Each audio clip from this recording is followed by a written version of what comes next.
The Alternative Digitalk. Real issues, real talk.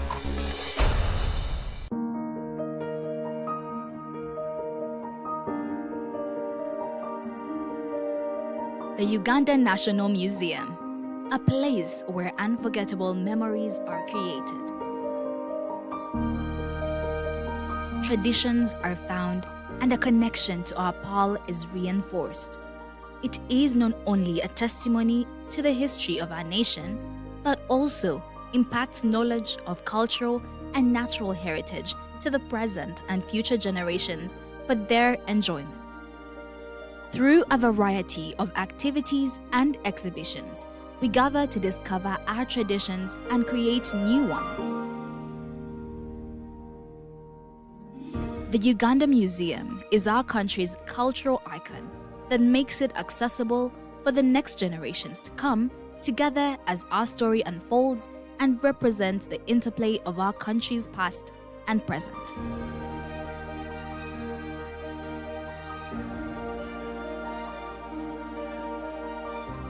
It is in our history, but also in how it has evolved to embrace optical satisfaction and new influences.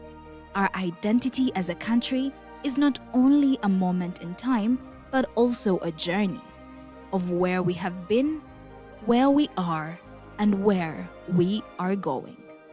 We invite you to experience the authentic heritage, rich history of Uganda. Welcome to the Uganda National Museum. This message is brought to you by Alternative Digitalk.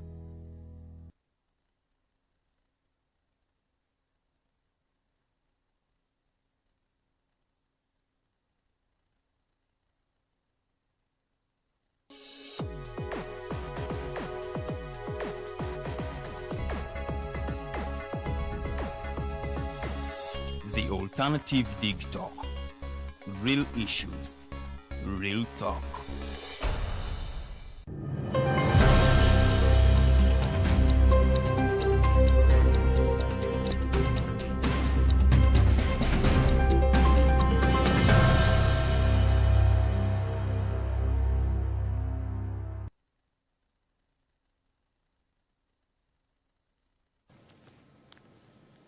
Amacha malungi abatukereddeko ku mpewo zaffe za The Alternative Digitalk amanyanze Farida bikobera. It is a Monday. I have the positive vibes. Yensonga lwaki mbamba tegeeza nti bwe twatandika wiki tutandika on the positive side. Tete tumanya wiki kyebe tegekedde, but for us we attack the week positively. Ebirala byonna ebiba bizze within the week or along the week afe munnange tuba tetubiinaako nnyo buyinza. Nsuubira nti mwasuze bulungi nnyo era njagala okubategeeza nti we live on Facebook. Osobola ogendayo notusanga ku The Alternative Uganda oba Digitalk TV. Ate ne ku YouTube ojja kubanga ate otusanga ku The Alternative Uganda. Olunaku lwa leero ennaku z'omwezi ziri 21 omwezi tuli mu gwa July omwaka tuli mu 2025. Kakati nno wano tuba tubuzaayo emyezi mibale okubanga ate tumalako omwaka ogwa 2025. Kati abamu mu 2025 twavudde mudda. We are looking at 2026 and what might come or what might happen in 2026. So we are setting a goals or your new year resolution. How far?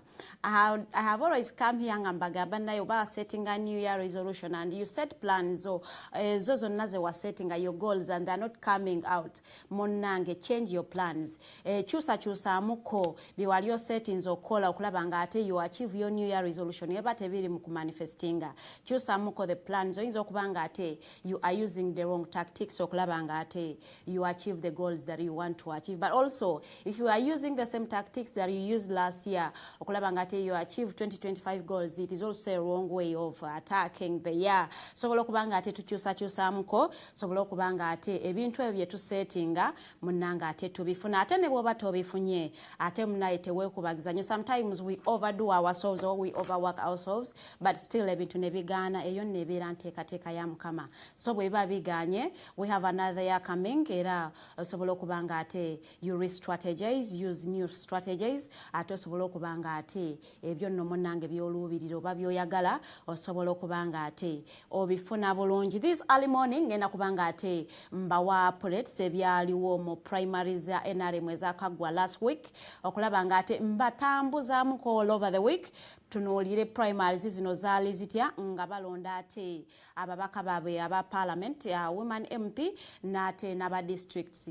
Tujja kubanga tulaba obuvuyo obwaliyo ebitundu ebyalonda tubizengano nga tubagamba nti ate munaye ebitundu ebimu birina ba personalities nga sobola kwatakinga muntu oyo nojjayo akalulu. That was seen in this recent primaries of NRM. Ate gwe munnanga ali mu kwetegekera okubanga ate weetaba mu kalulu aka 2026 njaga okutegeeza and the EC also came out okulaba nga ate ekyusaamu mu nnaku ezaate munnanga ez'okubanga munominatinga era nga bano baatugambye nti ekigendererwa kyakubanga ate babongerayo ko mmwe abagenda okubanga mwetaba mu kalulu akadde okulaba nga ate mu campaigninga. So that means you have a lot of time on yourselves okulaba nga ate munaye you traverse the country okutuuka ku buli muntu ngamba mmwe ate abagala okulembera eggwanga Uganda. I want to first congratulate abo bonna abeetaba mu primaries za NRM, those who won ate n'abo abatawangula ate munnange nti mwebale kubanga ate mwolesa obumalirivu okulaba nga ate mwetaba mu kalulu. It takes a strong citizen okulaba nga ate yeesowolayo okuvaayo okugamba nti ze ngenda kiikirira abantu ab'ekitundu kyange. So I want to congratulate all of you mwe ba losers ne ba winners ate okulaba nga ate munnange mwatuka kweyo milestone. But also we have seen a lot of irregularities mu primaries za NRM era nga tujja kubanga ate ezimu tuzipointinga koko wetugendako wali ebusoga naddala ekamuli twalina teams, team mama ne team mulamu era nga team mulamu teyakolera ddala bulungi nnyo ate nga tulaba nti team mama ya performing ddala bulungi nnyo. You know, those are strong personalities that you cannot just go in their region and then you will want to host that person that has been there for some time because abantu ababalina abantu babwe bebakoledde. So team mama performed really well yadde nga ate munaye obuvuye kamuli eyo nayo bwaliyo kubanga tulaba omukyala minister Pasis Namuganza bamukuba akalulu era ono yavuddeyo n'ategeeza ntagenda kubanga ate akkiriza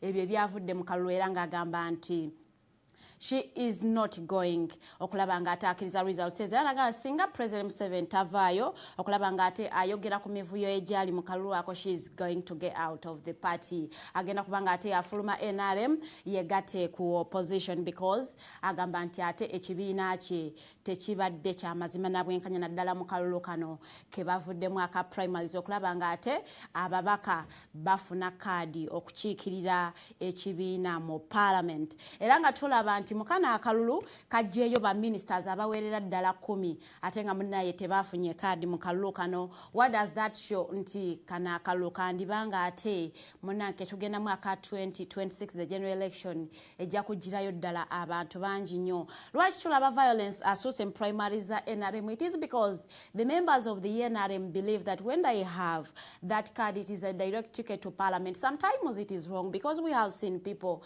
nga balina ate cards ezo ate nga bagudde nazo. That is why you see a lot of violence. Oyo munnange mulaba gwe basikaasika oyo no yali munnange director wa crime intelligence omukulu Ndunguse kati no gwe ngamba gwe atayina kifongo genda kubanga ate weetaba mu kalulu kano ke tugenda mwaka general election weetegese otya because we have seen the violence that was taking place in primaries. Ekyo no kiragira ddala nti ate ke tugenda mwaka general kiyinza okusuuka kaawo ate olaba munnange bannamagye bakwata munnaabwe ayina training bwatyo ate olwogwe civilian ogenda okubanga ate weetaba mu kalulu kano aka 2026. Kino no kitegeeza ki nti nno mwe munnange mwenna abaagala okubanga ate mwetaba mu kalulu kano mujenga mwesibye bbiri because the violence twagirabyeko mu primaries naye nga ate waneno tomanyi nti it is not the first time that we are experiencing violence mu kalulu ka NRM naddala ka primaries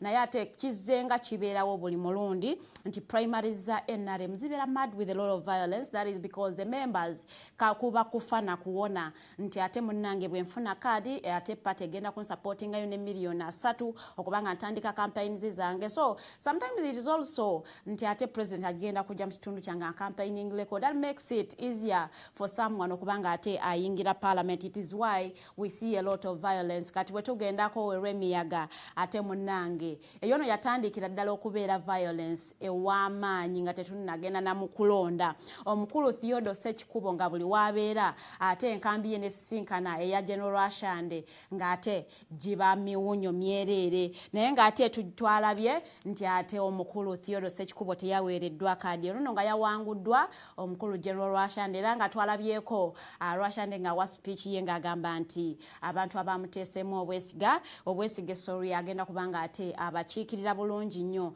yaddenga ate munnanga abatunuulizi ab'ensonga z'ebyobufuzi bagamba nti Theodore tuyinza okubanga ate tumulabako nga ajjanga as independent okubanga ate akiikirira abantu abalwa emiyaga. But it is also ate tunjagala mbajjukize nti ekibiina kyavaayo ekya NRM ne kiwooninga bamembazi baabwe abo nno abataafunye kaadi nsinga bavaayo munnange ne beesimbawo as independents bajja kubanga ate tebayimiridde na kibiina era nga bano bategeezezaako nti yadde nga constitution ebakkiriza okubanga ate beesimbawo nga ku bwannamunigino oba ku independent naye nga bo ekibiina tekiwagira kubanga ate abantu bano abawanguddwa mu kamyufu ate munnange bajjanga independent okulaba nga ate beesimbawo ku bannaabwe bano kye bagamba nti ate kinafuya ekibiina ate munnange omukulu akulira ekibiina kya NRM His Excellency Yoweri Kaguta Museveni ono yavuddeyo n'ateekawo election tribunal. It is also not the first time that we are seeing an election tribunal everywhere in the primaries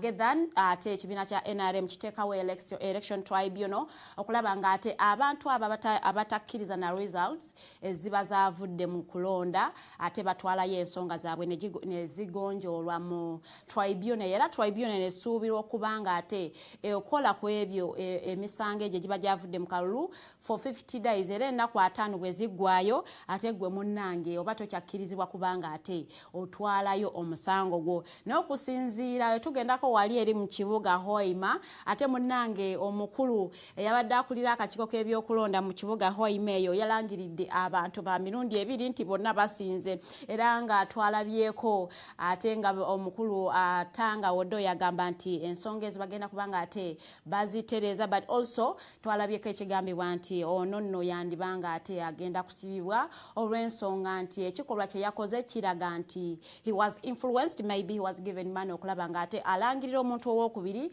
nga ate yasoose kulangirira woman MP mulala. So no ensonga zabadde nyingi nnyo but when you look at the voter turn up era tulabira ddala nti mu kibuga voter turn up yabadde ntono nnyo ddala ewanene Kampala otunula Kampala Mukono Jinja ate munnange abantu abazze okulonda babadde batono ddala ate wotunuulira mu byalo the voter turn up was high era nga aba opposition yebagamba nti tebabadde n'abantu mu bibuga balina abantu mu byalo and then one asks ate olowooza bibuga bimeka bye tuyina mu ggwanga Uganda because we have 11 cities ate ebyalo tuyina biyitirivu nnyo mpozi n'ebibuga ebirala ebiyinza okujja omanyi buli tuba tugenda mu kalulu tufuna districts endala tufuna constituencies endala ate n'ebibuga tusobola okubanga ate tujja kufuna ebirala kakati no opposition bwebanga yesigama ku kyokugamba nti ekibiina kya NRM tekiyina buwagizi mu bibuga ate ng'ebibuga tuyina bitono nnyo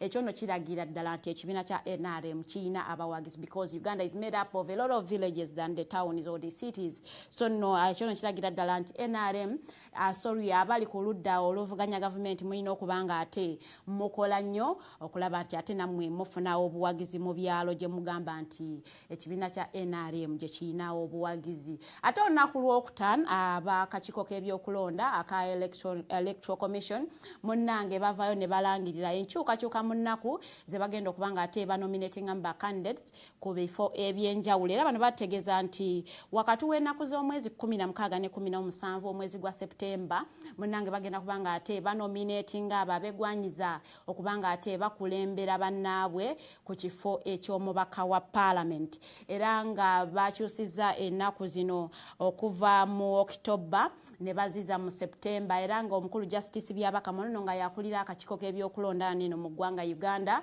yategeezezza nti ekyaleesemu enkyukakyuka eno kwe kwagala okuba nga ate bawa abeesimbyewo akadde okulaba nga ate banoonya akalulu kaabwe bulungi nnyo nga tebafunye kutataaganyizibwa kulala kwonna era nga tusuubira okuba nga ate bagenda kuba nga banominatinga ba presidents abo nno abaagala okwesimbawo ku kifo ekyokuba nga ate okulembera eggwanga Uganda ennaku z'omwezi nga 23 na 24 omwezi ogw'omwenda okuva ku previously ennaku z'omwezi nga 23 ogwa October so nno munnange bakozemuko enkyukakyuka mu nnaku zino ez'okuba nga ate banominatinga ba candidates so obanga olina ssuubi yonna ey'okuba nga weesimbawo it is very important akulaba nga ate weekuumira mu kumanya because ennaku ziyinza okukakinga up with you nga tonabeera ready mwe abatannafuna ssente it is high time okulaba nga ate onoonya akasente kano okulaba nga bakukola ki bakunominatinga but also tujja kuba nga tutunuulira the violence that was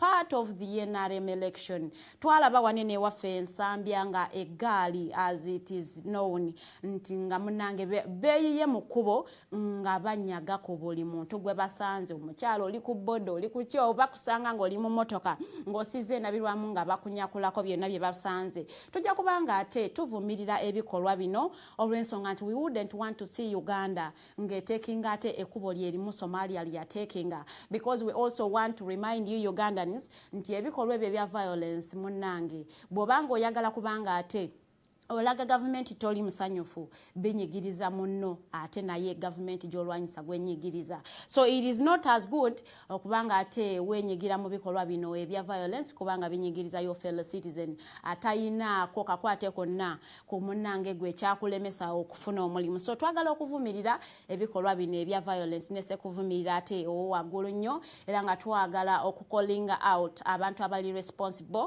okulaba nga ate munnange you take action bantu bano abakola ate obuvuyo mu kalulu kano akabadde kagenda maaso era nga twalabyeko emivuyo mu voters register you see every time we come here nga tobagamba nti it is time bannange bateseyo voters register tugende tukebera amanya tugende tukebera enkalala zaffe you see okulaba nti ate erinnya lyo baliwandiise bulungi nnyo ate munange it was disappointing nti voters register oba the yellow book ate abakulu mu NRM abamu amanya gaabwe tegalabise okugezanga omukulu Todong ne bali omunsi it was unfortunate that they went to vote unfortunately they did not find their names in the yellow book era nga bano bavuddeyo nga beemulugunya nga bagamba nti bakoleddwako unfairness etali nnungi nnyo okubanga ate amanya gaabwe gajjibwa mu kitabo kya yellow book but also kino no kiraga nti okubanga ogenda okebera ate enkalala z'abalonzi no tekiriiko nti ate nze ndi minister ate oba nze ndi muntu wa bulijjo when it is time okubanga ate tugenda okukebera enkalala z'abalonzi let us all go okulaba nga ate tukebera ate tukyuse because there is always a time okubanga ogenda okukyusa amanyago ekyusa ekitundu mwoyagala okulondera but also we bamalayo process bakomyawo enkalala zino okulaba nga ate ogenda bagiyita display activity ogenda okukakasa oba ate ebintu byonga wabiteekamu munnange bwe byakomyewo so twalabye abakulu bano nga bagenza okubanga ate beekubaka kalulu unfortunately ng'amanya gaabwe tegalabiseeko mu yellow book kino nno kirangira ddala what might happen in the general election era nga njagala okubategeeza nti mwe mwenna abatafaayo kugenda kubanga ate mukebera enkalala z'abalonzi when you find that your name isn't there ate munaito kubanduulu because activity tewajiwa respect era nga njagala okubanga ate maliriza ate ensonga ezabadde mu NRM nga maliriza n'okubanga ate abantu ababadde bagaba ssente okulaba nti babalonda kibi nnyo oba kyanaku nnyo nti tulaba abantu nga bali mu lines nga baweebwa ssente sente 2,200 ng'ate omuntu akusaba ogenda omulonde okulaba okumanya bannayuganda baavu abamu baavuddenga ne mu layini endala okujja okulaba ng'ate bafuna esente zino sa kyeneebuuza oba omuntu yenna kye yandyebuuzizza opponent teyabaddewo why didn't you not take action lwaki tewakugambye teweekubidde ennuuni ogamba nti this is voter bribery era ng'ekyo ekikolwa tekikkirizibwa yadde ng'abantu abamu munnange baavuddeyo ne bakidefendinga nga bagamba nti babadde bagaba transport okulaba ng'ate abantu baabwe baggyibwa mu bitundu bye babaddemu okutuusa ate babadde balina okulondera still we say ekyo ekikolwa si kirungi nnyo okubanga ate mu bribing abantu okubanga babalonda omuntu okubanga atunda their future for 2,000 it is also not good but also kino no kiddiridde olw'ensonga nti civic education tennannyikira nnyo mu ggwanga Uganda nti abantu tebamanyi mugaso gwa kalulu kaabwe so nti they end up being buyouts eri abo munnange abalaba nti bayina obusobozi baba bayinamu ensimbi okulaba ng'ate bagula abantu abo okubawagira so ebyo nno munnange byabadde mu kalulu n'omukulu President Yoweri Kaguta Museveni abadde alambuula Kampala Metropolitan era nga yasuubiza ghetto youths abali mu kibuga Kampala in the 5 divisions okubanga ate agenda kubanga abawa 100 billion basobola okulaba nga ate beekulaakulanya nga bejja mu bwavu so gwe munna Kampala yenna nga tonnabeera nga ojumbira parish development modern initiative eno eri mu kuyamba abavubuka okweja mu bwavu it is your time okulaba nga ate munnange naawe osobola okubaako kyojjayo otandikewo akabizinesi ko bwe giba nga ate emirimu giganye. Very good morning. I'm going into a short commercial break. I will be coming back with the Digitalk team tugenda kubanga ate tunuulira ate legacy yo the fallen hero Professor George Wilson Kanyeihamba. Very good morning.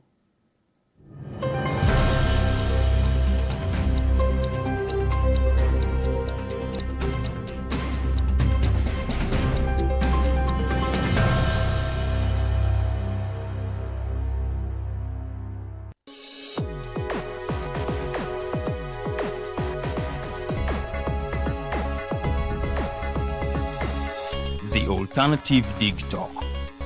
Real issues, real talk.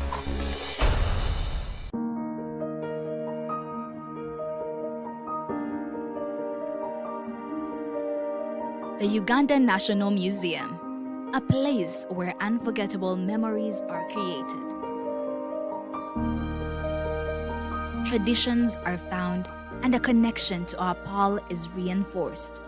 It is not only a testimony to the history of our nation, but also impacts knowledge of cultural and natural heritage to the present and future generations for their enjoyment. Through a variety of activities and exhibitions, we gather to discover our traditions and create new ones. The Uganda Museum is our country's cultural icon that makes it accessible for the next generations to come together as our story unfolds and represents the interplay of our country's past and present.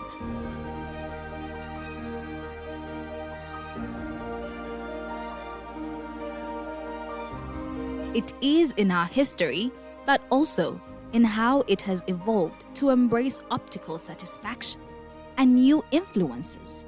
Our identity as a country is not only a moment in time, but also a journey of where we have been, where we are, and where we are going. We invite you to experience the authentic heritage, rich history of Uganda. Welcome to the Uganda National Museum. This message is brought to you by Alternative Digitalk. Go to the church, though. Tawali man, what's up? Man, can you imagine people just dump everywhere? Someone drinks water and throws the bottle wherever. Come on, Rogers. What else do you expect people to do with an empty bottle? Simanya now, recorder. Did you know that plastics take at least 450 years to decompose? What? That's a long time. Exactly. Because plastics are made out of a lightweight and flexible material that doesn't decompose easily. And plastics everywhere in the environment cause plastic pollution. What is plastic pollution now? It is the accumulation of plastic waste in the environment, like bottles, polythene bags, straws. All of these contribute to plastic pollution. I have been using them without knowing their effect. Yeah, a lot of people have. Plastics are a danger to the ecosystem, both on land and in water. So how can we overcome this problem? Is there something we can do? Oh yes, we can reduce by minimizing the use of plastics, reuse by repurposing them, or recycle by collecting and processing them into new products. Everyone wants to change the world, but no one wants to change themselves for the world. How about we change our habits for the world? And it starts with me and you. This message is brought to you by Alternative Digitalk.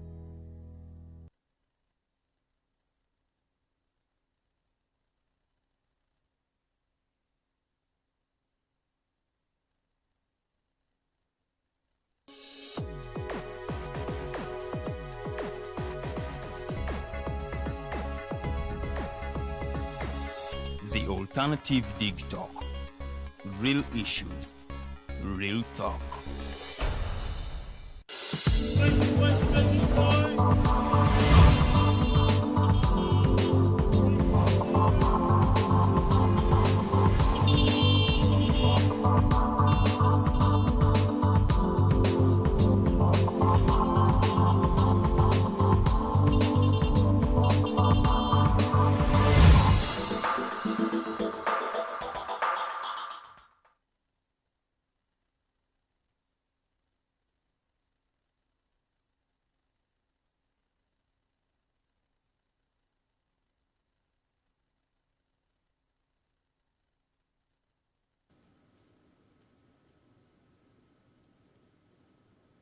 Mukulikeeyo mukuwummulamuko ate njagala kubategeeza oba okubajjukiza nti tuli ku Mighty Drive. Tubeerawo buli lunaku essaawa zibeera 2 ez'okumakya paka ssaawa 4. Olunaku lwa leero as always ntera okubeera ne General Bijirwa Moses, but today unfortunately tetusobodde kubanga ate tumufuna. Wabula next Monday we pray ate asobole okubanga ate atwegattako mu studios. Olunaku lwa leero ndi ate n'omukulu director wa Kanyeihamba Foundation and ate nga ye director wa Alternative Digitalk. He's an author, a human rights defender and a social movement trainer, Mr. Norman Tomuhimbisi. Ate ku ludda luli awasembera ddala nine omukulu Mokosei Arnold Anthony, a human rights defender but also a seasoned journalist. Tugenda kubanga tutunuulira ate legacy y'omukulu the fallen hero, Professor George Wilson Kanyeihamba. We are not here to debate, but we are here to remember, to reflect and honor Temonange, a hero that went silent. Yadenga ate ebikolwa bye oba legacy ye ekya speaking very loudly. Tugenda kubanga to remembering ebyo ebintu bye tumujjukirako nate ne mirimo jinga bwazze agikola. So ngenda kukubiriza nnyo munnange oba oyina ekibuuzo or anything, suggestion, opinion, okozese comment section osobola okubanga ate osobola contributing ku show ene y'olunaku lwa leero. Ngenda tandika from Mokosei Arnold Anthony asooka okubanga ate olamusaako abali mukutulaba otubuulire ne week yo nga bwe yabadde.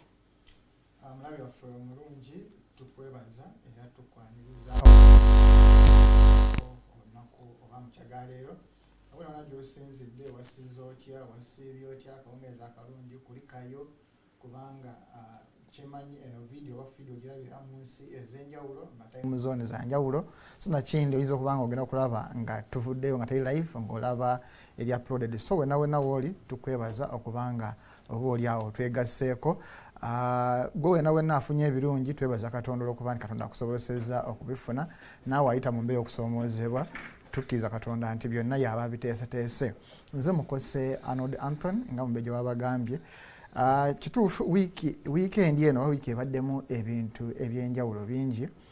Kusookera ddala Monday twagitandika n'okuviibwako kwa Professor George Wilson Kanyeihamba nga Digitalk abadde patroni waffe. So ne tuba nti agamawulire tegaali malungi n'okutuusa olwaleero era nga tukyali mu kukungubaga mu mbeera ng'eyo. So agamawulire tegaali malungi nga bwe mutegeezeza, but then later on akawungeezi ne tulaba abakkiriza mu kulya omuceere mu lusaniya abapiraawo nga balonkinga pate yaabwe Communist Man Party newankubadde bugenda okuwongera ng'ate akakiiko k'ebyokulonda kagamba nti eyo sako oba bakozeemu kakiiko ka lukuŋŋaana lwakyalo naye nga newankubadde abakulembeze bakyagenda maaso bagamba nti yali ayogera byabufuzi tebatusuubira bigirwa lwaliwo okujja okutangaaza ku nsonga eyo naye ne lubanga olunaku lwakubiri era President Museveni asigala nga akyatambula okulaba nga oba oliawo alondoola enkola ya gavumenti eya PDM oba Parish Development Model mu Kampala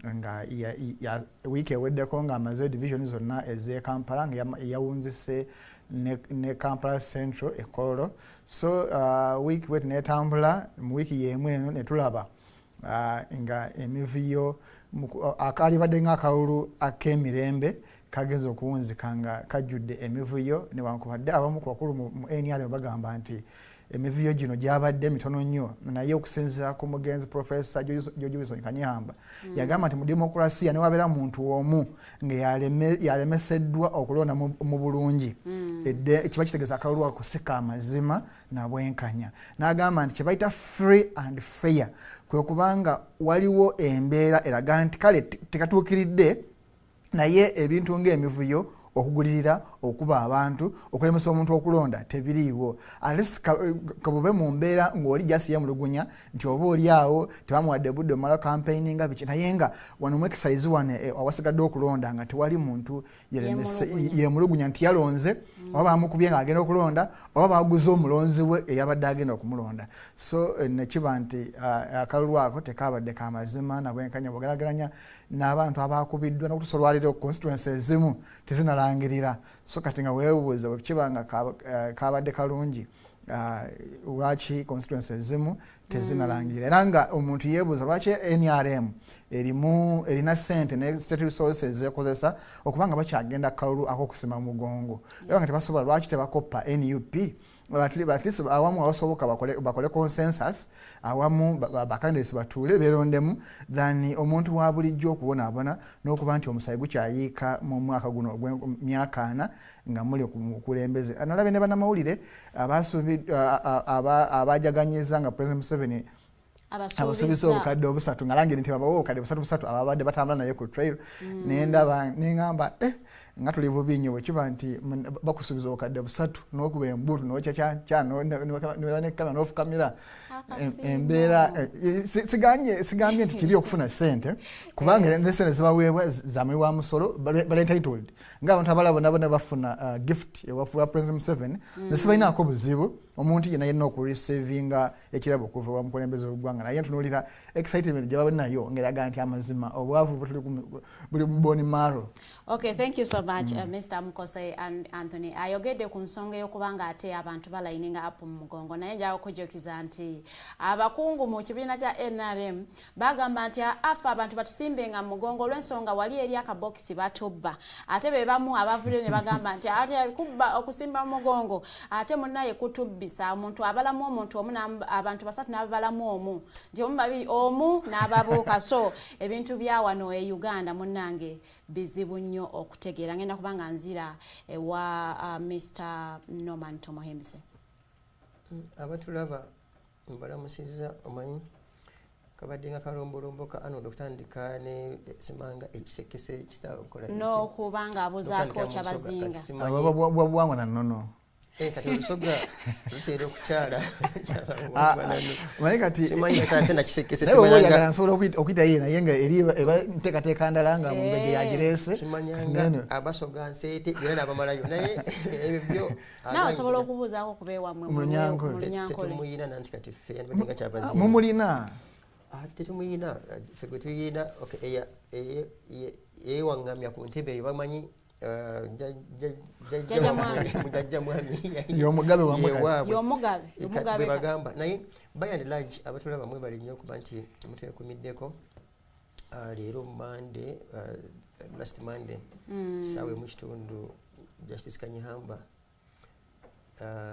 luyasa ogw'enkomerero n'atulekera Uganda eno n'ebizibu byayo naffe tutandikiraawo tukyakungubanga nga bannayuganda naddala nnyo abadde mikwano gye naye mu kyo nti no ye waakiri yakubye 85 abamu ku bannayuganda toyinza nakubira shuwa oba onawezaako ne haafu so literally ngaba naddini bagamba abeera amaze emirimu gye era Bible mubagikirizamu bagamba kasita oweza 7 emirala gibeera bonus so musajja mukulu yabadde mu bonus wa 15 nga naffe tusabirira kale tutuuke kale kujja Bible naye ng'omutadde amugoberera bingi betujja okumusobwako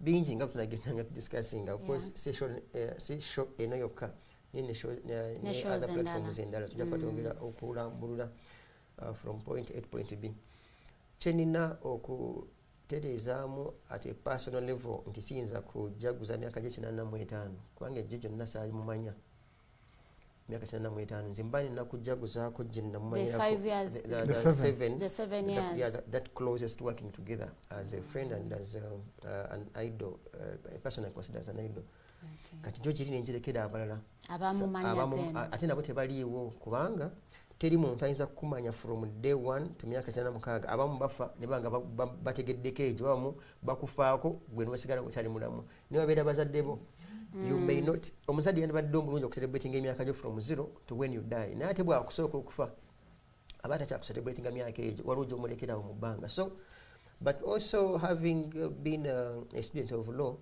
I will now worry that period of learning about Justice Kanyeihamba through the writings, the legal literature.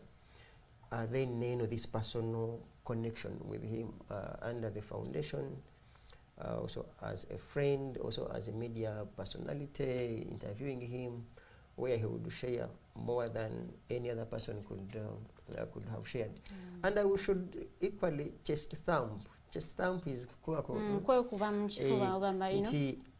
unless otherwise Digitalk may be the only media house China clips and videos nyingi na interviews nyingi on record between us and Mr. Kanyeihamba. It's on record. There are very many those are to deal the articles they wandikanga mo monitor back in the day, but later alone because of the of his lethal tongue in regard to speaking truth to power, many media houses closed him out. Well, we shall get Mr. Norman. I want us njagala oberenga otuwa what stood out for you in the past week. It is the proof that NRM is another you would want to say national rotten movement, because I think it also stands for NRM. But we don't have such a party in Uganda. But that, you see, you have asked me what stood out for me, and I'm giving you my opinion. Okay. So to me, I still own the opinion that it exhibited that it's a national rotten movement by and far. Nti akalulu bambi kalaze bannayuganda nti ko kano kakufana kuwona. Era mu kufana okuwona kuno abafudde n'abawonye buli omu wali wakabira emiranga zinalabye musajja mukulu sekikubo ngagamba I don't know. Abindi mwakala akoze gulire nno naye he doesn't also know. He doesn't know how he lost. Like I don't know, like 1,000 times. And when a legislator has been in parliament for, I think, 20 years now, when he doesn't know, now who knows? Nayenga mubyo nze, as an individual, personally, ntandika okulowooza nti aga amaziga, in my view, amaziga go tegaberaga kuba nti nno omuntu asubiddwa ekifo ky'okugenda okusavinga bannayuganda. Alaba akasaala kagenda akalimukaggwawo yamanyire ebyobwerere yamanyire ekimotoka kiyolo omudidi, like when he says he doesn't know, so literally he doesn't know what next, because katonda ffe atuyambye ntupambanye eggwanga lino mu bubi bwalyo nga bwe libadde era omukwase may not have as much, naye he's another hero. Surviving in this country alone nga toyina mulimu gwa gavumenti, toyina nsimbi ya musolo gyoka era n'okavula, toyina kumanyi nze nange nze naba mmanyi nange ninabe mmanyi ate nga naba mmanyi sikifunyemu nze omu kubanyankole bwe basala. Naye ate omukulembeze w'eggwanga yatugamba nti it is so easy to survive in this country because yagamba even a fool can survive in Uganda. Now he's going to be shocked because someone has been in parliament for 20 years as if he doesn't know. So it means there is trouble. So to say nti abantu ababadde bakabira akalulu abasinga, it's not because bagala okusavinga eggwanga, balabanga akalimu kagenze balabanga insurance ya medical ku malwaliro ge bagana okuteekamu ssente gatereere tebakyasobola kati ku accessinga because insurance policy yo eggwako olunaku lubalayiza omulala to replace you in parliament. Ekimotoka kikiyero mulidi I want to believe in budget eddako kijja kwa million nga 3 tagenda kifuna so amaziga nze namutegedde like my friend always says nze mutegeera what it feels okuluzinga omulimu gwa million 4 buli mwezi nga teguliiko towa musolo because those gentlemen and ladies don't pay VAT, don't pay pay guli pensionable bayina akasente katukunganya ne bakalinda bayina insurance y'eddwaliro abazadde baabwe abakyala baabwe abaana baabwe ebyo n'abaala banga bigenzemu I don't know so literally akakalule katulaga nti bwalu basajja bakulu abacha mu biwobe naye surprisingly they will come back as independent to continue wanting to know because now they don't know so they also want to try it must test a year second phase so that they could perhaps know why they lost and once that is closed I can assure you now they will know time was two so they will know time was two I have seen it doesn't know singa katade mu Luganda naye maybe kajatambula ajatuyamba katete mu Luganda I've seen a distant friend back in the day in Ndunguse John former AIGP ng'omwana amugudde mu bulago ng'eddo okolagala kulijjayo nenga amuluma amukwata mu bulago Emia lieutenant gagala mutuga butuzi oyo naye nga biwobe byerere but gladly nawangula I have also seen a close, okay, not too close, but a friend, a one Fortune Habyara, also in Kisoro there. He was a commissioner of police. Ngaya back in the day, police, there's some department that used to say police professional standard unit. Yatulanga Bokoto. PSU. That gentleman na wangula. But for me, change jamu bintu bino. Nti aba bana Uganda nadanya bali mu position mutegere nti police by and large kwa ila government because buli muntu atero kwa police ajja kwena RMT dembeli yawo mukitege tetulina right of association nanti kati bakugamba nanti bajja kugamba nti bwe kibanga kitambula ngamba atanga kibuka ngamba atanga kisanga ngamba atokana kiba kibata kati because babiranga bakadda officers chovola abasinga bavaayira ba contesting flags ezo bana majja bavudde ne bagenda mu opposition nanti babo for some reason they have had their record tosobola kungamba nti omuntu okuba nti abadde mu police standard professional standard unit as a police officer wakes up in the morning out of blue because maybe if you transition and begin like an independent, isn't it the association out of the fear that if they associate with the opposition, the government might come out to fight them? Then that means that you are serving a government. You didn't know that it's a government. It's purely some entity that doesn't see difference between your consciousness vis-a-vis what is wrong and what's right. Well, ngena kubanga nzira ewa mukulu mukose Anthony twala bana mawulire banji nyonga bale kulira emirimu gyabwe nga bagenda okubanga ate ba associatinga ne bibina ebirala naye ate abo betwala byeka abetabye mu primariza NRM abasinga balozinze. What do you think ekyaletedde bana mawulire bano okubanga ate bakubwa akalulu? Kusobola kwa byonna dembe lya buli mu Uganda okukkiriza oba okwashetinga n'ekibiina kyonna chayagala era first of all nabadde ndaba bannafa abamu nga baba castigatinga lwaki bayimidde kadi ya NRM. Nze personally sina buzibu na muntu kugenda ku kibiina kyonna kyayagala. Nze obuzibu bwange bwali badde extremism nti mumbeje wabo for example sigama wa NUP naye wabo wa NUP nasoba ndi wa NRM mulaba tena kunsemberera oba yiwa alaba nga ndi wa NRM ewa NUP tena kunsembera nti tunakuteekawo oluwonko nze ekyeka kyenvumirira nti newankubadde oli wa kibiina kirala tutunulire kyakirizaamu okujjako nga akoze ebyo byetulowooza biti obulasemata kugeza awagidde abatulugunya naye ayinza kubanga wa NRM naye abivumiridde tukitegeeza nti abivuma kyali eri naye alaba bitagenda bulungi.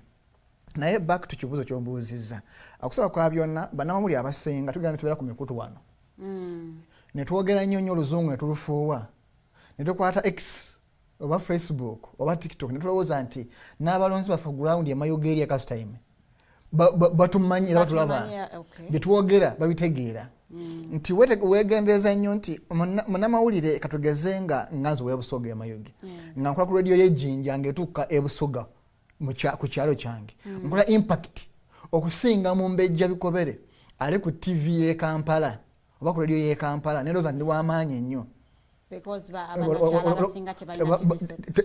tebamanyi nakumanya nti ndi munnamawulire ne byenkola tebabitegeera n'ekirala nti bwe tubeera ku mikutu gino ebiseera ebisinga twekeranya tetulinaako olunaku lwolekera ku makya noyogera nga munnauganda buli kaseera professionalism ne bakwa munnamawulire munno obeera ku mukutu guno ogwa TV nosirika otya okuba kukyogera musimanyi bakama bange ate simanyi gavumenti gyempereza nze nafuna obuzibu nga nkyakulembera bannamawulire mu Wujja 2022 nti bagoba bannamawulire 39 ku UCC yagoba bannamawulire 39 ku media houses ez'enjawulo wanadala mu Central naye nengenda mu kooti naye okufuna affidavits ku media houses zino supporting ngenze mu kooti omu nangamba nongamba gwe government onagisobola gwe ate government nene nnyo okusinga gwe omuntu omu Wujja mulowooza muli b'amaanyi naye nga mukulu media house emu omu nagamba nti okuwa affidavit kubanga government yasinga otuwa obulango so kati naye nga olaba nti omukutu era omuntu yampa affidavit yali omu Josephine yali akulira NTV yeyampa affidavit eyansupporting okuwangula ne bannamawulire okuba nti basobola okuddayo ku mirimu gyabwe naye bali bagobye nga ne bakama baabwe tebanyega muleke bafuna obulango kati osanga omuntu ng'oyo naye alemereddwa okulwanirira wajja akasente ke naye nga ayaga kulimba balonzi nti ngenda balwanirira ddembe lyammwe bw'obanga tusobola okudifendinga mulimu gwo onaadifendinga otya omuntu wa bulijjo so nti bano abantu abamu tulowooza nti kufuga oluzungu olungi ennyo kutegeera abantu baffe abawansi naye bano mukulu wange mukwano gwange Muyanga Utaaya ng'atagala mu myaka 3 abadde mu bibiina kumpi 4 nti wa FDC from nowhere myaka nga 3 mabega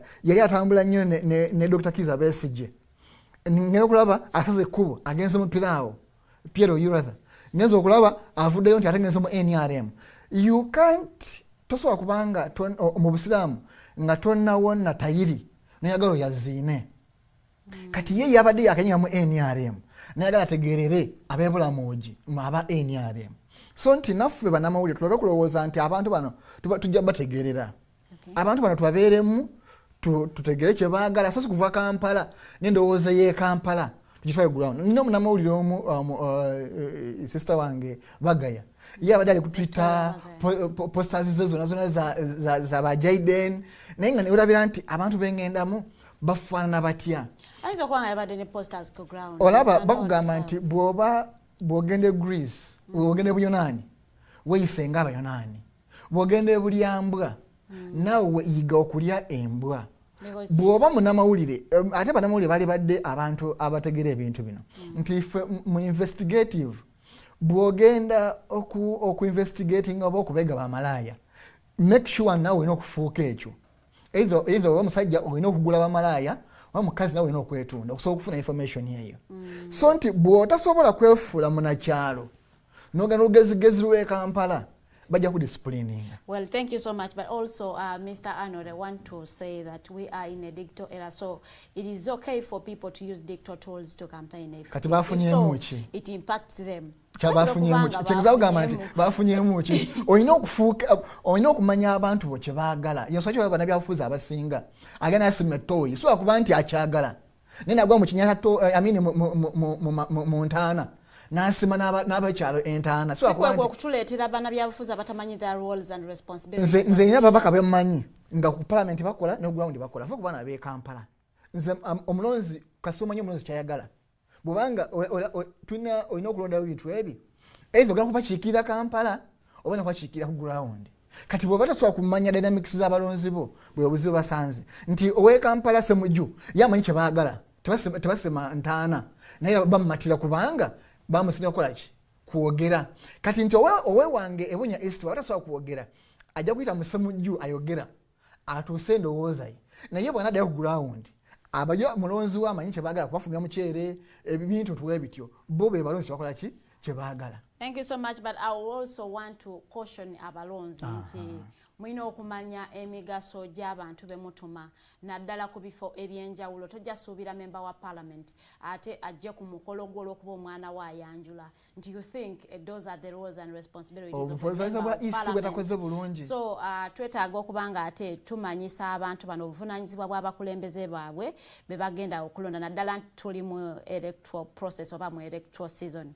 Abantu bano beetaagira ddala okumanya ensonga ezo. Bwe bamulonda abantu abanaabeera nammwe mu nnyimbe oyo no teyasitasula mu nnyimbe tetujja kumulonda, then you haven't known ate emigaso gy'abakulembeze be mulina okulonda. Mumbejja wenyini awo tulina obuzibu byalo nti mumbejja abantu b'ebyalo balonda bwe tuli mufumbo basobola kubuuza mukyala waaliwo oba mwami waaliwo. Tebatunira nnyo obusobozi bwa mumbejja nibaga kumanya mukyala wo neweebuuza nti bwengenda mu parliament ngenda n'omukyala ngenda n'omwami. So ndi natuka n'okubuuza nti bw'obanga katugeze toyina maka ku kyalo kale ekyamaka ki understandable because tusobola kukiikirira wootabeera naye ne bakubuuza alina abaana bameka neweebuuza nti kati abaana n'obukulembeze oba okubakiikirira byokwatagana so ndowooza nga bw'ogambye nti ne isi etekemu nnyo amaanyi. Naffe abali mu kwesimbawo naffe tumanyise abantu. Ate kati gwe oyinza obutasobola kubamanyisa kuba ojagala mu constituency zaffe ezimu ez'omu byalo bagambe nze omugaso gwange kulondoola kubateeseza biki bagambe ffe totunyumiza ebyo. Naye isi bwevaayo nti omuntu omala atali gwe yeesimbyewo bw'avaayo for example nga isi nabanyikiza emisomo gino oba oli awo kubanga bwewokubira akadingiro gyagamba tayagala tuwa buwi bukodo atwegobako naye wabaawo katugeze nga emikutu nga gy'amawulire isi ne intensifying emisomo egyo oba oli awo omulonzi yandipiikingamu kimu bibiri. Well, thank you so much. Nyaga kubanga ten crossing anganzira ewa Mr. Nomanto Muimbise. We have known you for giving political prophecies. Nga tuva ku nsonga eno sobola tukolerayo political prophecy ngo besinga kwebye byabaddewo mu primaries ezawedde eza NRM. Mbadde njagala kutandikira ku mukosa kyayogeddeko naawe especially ekyokuwa abantu ssente. Sigumusi ebiri nze Nalongo bamwako ekikajjo. Sugar cane. Nalongo abatamanyi Nalongo ye mukadde baizo gamba Nalongo ye. My mother biri mukaga and I was there. Baba we ekikajjo abakazi 12 bawe ekikajjo kimu mu buli omajjeko ennyingo emu. My mother nagamba tajja kujogebwa back in the day yali minister bamwitanga. Which year was that? 2006. I was in senior 6 and I was in a holiday. So they gave my mother mukulembeze ekyoyo. Yafa bamwita Honorable Kezimbira Miyingo. Back in the day yali minister wa internal affairs. So when they gave my mother ekikajjo because yalinga n'abakyala in our parish bamwe ekikajjo kiramba agabanyizeeko bakyala banne kati nga buli kakundi k'abakyala bali 12 nga bawe ekikajjo eki buli majjeko ennyingo naye embuuto yali walinga abantu babiibya bazinanga tebakirabanga nako. Is it because you don't grow sugar cane that side? No kumanyira. So it's by the way that's biri mukaga era yemu ku nsonga ezandeeta mu bintu by'obukulembeze bino to speak truth to power. Gladly my mother much as she's not a muchiga yagamba timpuza kujogwa Kezimbira n'akaate n'ekikwijo kye like kabulagana n'ekikajjo kye. So I learned a lot. Kati ngojjeko okuba nti ebintu ebimu tebiba bayinza okubitwala nno oba ofiiriza demokrasiya nga bemuyita. Nandoza nandiyazise ku bwongo ne ideas za King Louis the 16th nti tuseewo omusolo gw'abalonda kubanga amazima matuufu olumu waliwo omuntu gw'olaba nga tamanyi n'amakulu g'akalonda lwaki alina n'okukalonda. And this is not in bad faith naye ndowooza kyekiseera abantu bamu bakirowoozeeko tosobola kukeera ku makya neweenaanika gomesi n'okuuta sapatu balina engeri gye bakuuta sapatu wano mu mbiriizi buno obukubu ne bulabika obulungi ne yawumoja ekamasamasa n'agyenaanika yogayoga ali mu layini yakalulu ne bamuwa 10 olumu nno babeera olunno yanyiriddemu yeesiize shampu n'anyirirako kko ne basobola n'okuwa ekyebitaano because nabalabanga 2011 nesingawo kiro kya sabbuuni ewaffe baba n'otabbuuni bayinge baba tutalise baka mashini baba kajjawa tubabwetu tenga tuna twenkana batambula ntwekiro ati omuntu bw'atyo n'asooka atusindikira omuntu mu parliament mbw atuteeseze atulowooleze. So either tulina kukifuula intentional omuntu batuule oba n'ebigezo to qualify maybe basookewo pre-entry yabaddenga pre-voting exam why should a citizen vote? Why do you want to vote? Kati bamala tuwa answer bw'okiga tolonda because for sure what type of a head people do not know why they vote. In fact, n'abeesimbawo even candidates, in my view, there should be, if debate, there should be pre-candidate exams. MPs answering a question and answer. Why do you think you are the suitable candidate? You qualify. You want to contest for MP? Because honestly speaking, teriko yasoma terika atasoma bonna endowooza yemu bakera ku machawo nga ambulance nga n'omusajja agana degree namba nga mayino mugaso gwa MP n'asooka gula ambulance nga 3 n'azeewanira muzanatira ambulance era mundabiranga ddala waliwo omusajja wano omusajja mukulu yasoma n'okusoma I think amwito bakatooto yali mu ntaana eyo embalala yagwa mu ntaana eyo ng'asima ntaana ng'awoye n'ebibutisa ebigonde ebipala byambusiza ali mu kinya ali mu kusima ntaana engalo neeruma ne Francis Mwijuche honorable. There are very many. Obasanga no MPs atambula n'abalonzi bebukungu jjo kuva gye bava bagenda ku. Shouldn't we blame it to the previous leaders abakitandika? Kati gwe n'okola otya not two wrongs don't make one right. Gwe n'okola otya bojja. Era nze mu kaluka Belpina gumu nasanga nga abakyala awo n'abasajja nga bangamba muno nywere ku ndeku yawe nagamba temujja kundwaza TB mulindemu. Era abamu because it doesn't make sense mulokwa njagala kalulu kokamu mboyino tufana atenze muno nkufana ne ompe endeku kiriko akolola bwakolola bagamba nywaho honorable nonkunda banasakaza amalwa bwakigira bwati bwakolola you see ekyano ekitufuula abakulembeze okwawukana ku betukulembera ngeri gye tweyisa. To be honest, if MP is a legislator kukuteeseza tewandyagadde ataafuke nga musimi wa ntaana awo oba omaze omuti oboola era si obasanga eyo oyo tatufaanana tugenda mu akalulu kati mulonde babafaanana mubalonde babafaanane babawe piraawo because mukutte obukulembeze ne mufuula ng'ekintu ekyokuzanyisa ekitalina makulu nange bampeemu oli simayanga abiibiza bulungi amaganda oyo ne bamuwa oli yakukobera obanga yina aye bumuwe like there's a problem. So bwe mutatereeza ekyo era going back nti singa wabeerawo maybe some exercise nga ekigezo ng'ekyo nga bagenda okwesimba muli bameka ne mugenda kugombolola ne mutuula ebibuuzo nga process I can assure you would be shocked nga muyinza okudikayaringa ekifo nga tekuli muntu because bonna emitwe nga bwegibeera gyewuotandise kulinyirira eddembe right to you know kubanga okulembera abantu gwe kenyini totulaze ekisooka kya byonna abalonzi tebatulaze mbuno bamanyi lwaki balonda kubanga singa abalonzi bali bamanyi lwaki balonda tewandibadde nanti kati abakubulemi nga babiri isi tekoze mulimu gwayo isi katugere mutekoze gwayo gwe common sense ye kugamba ki mbosime mu line wakuwa 10 gwobwongo bwe bwekugamba then kati mutalina common sense gali wake emitimu byesonyiwe do not vote. No, just don't vote because literally you don't even know why you are voting. Kwanga kiringa kuveno konge je muwangalira nogenda mutawone nga toyina okay they call it aimlessly but banga kibe ku musome you are simply you are walking aimlessly in the school compound. Tomayina woda watufu obanga agenda ku library no wete ekikubo nodde waddosi nolingiza waddosi no wete ekikubo no mu staff room. At the end of the day, you have over moved some good kilometers within the compound, the premises of the school, going in nowhere, with no aim. Kati lwaki osigala akano nawe nobeera bulayi ku TV n'ogamba okay, bannondedde kubanga gwe tonnategeera. Then bw'olizuuka ku makya otegeera lwaki olonda, you would gladly go and vote. Ne bakweza 2,000 ye kennyini azikuwadde eyo punishment gy'osooka okumulonda bwe tamulonda.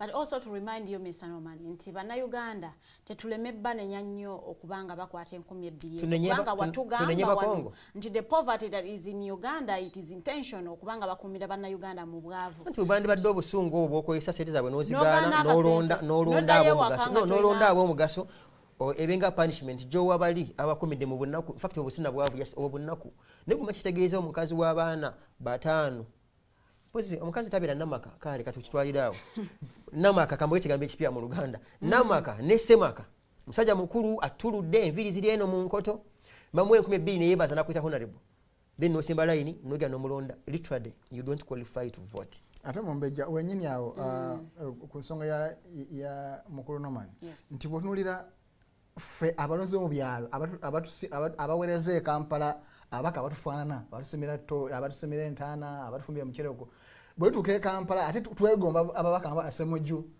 Bamwamadi Nsereko bagasegola tugamba bateesa bulungi naye ng'ate ffe naffe tulina abasobola okujja ne bamayishi nga Bamwamadi Nsereko e Kampala naye bata tulonda eri mu kyalo tulonda batugulira mikyere tulonda batuyambako ku nyimbe abatugulira akawunga ku mukyere so ndowooza nti naffe ng'abalonzi bwe tuba twegomba ab'e Kampala abateesa obulungi ndowooza tutandike naffe okupracticinga bano ab'e Kampala kye bakola naffe tukikole mu byalo. Nze waliwo omulonzi yayimiriza omukono 2011 nga neesimbye ku MP nangamba naye ng'oli mutono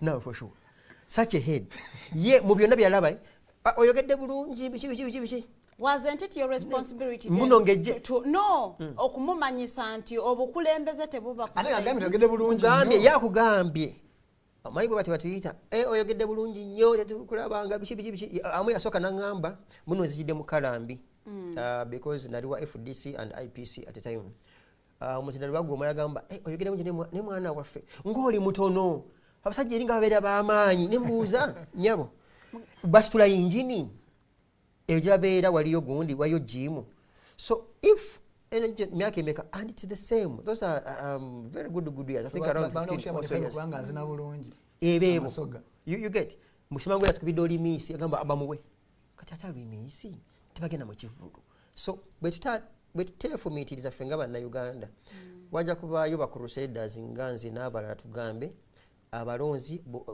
koma bukome ku ka voters card voter slip eyo voters temala tubula ebigezo kale abise ku primary school yo oba mu church so should we expect okulaba ekintu nga kikyuseemuko in the general election or we should expect something going worse than we experienced mu Kalua Kawit? It's going to be worse because nti era bw'olaba ng'oggyeko constituencies entono ennyo ezirina abantu abakyali ab'omuzinzi bw'ofuluma mu kibuga Kampala in fact gw'olaba ne mu Kampala mwennyini era mulimu ab'ekiboggwe muno mwennyini what about now Kashagama what about okay with due respect olese General Moses Ali parliament is for speaking how is he going to speak ono Rashandi wakiriye kali tasobola bungi kutambula but he can speak parliament is for speaking Moses Ali agenda kujjako n'omutaputa mbu yajja kugira byakola ebyo then oli amuvuunulire mbwa wano jeno abadde ategeeza kino mutaputa amanyi byategeezeza baza nga beetegeera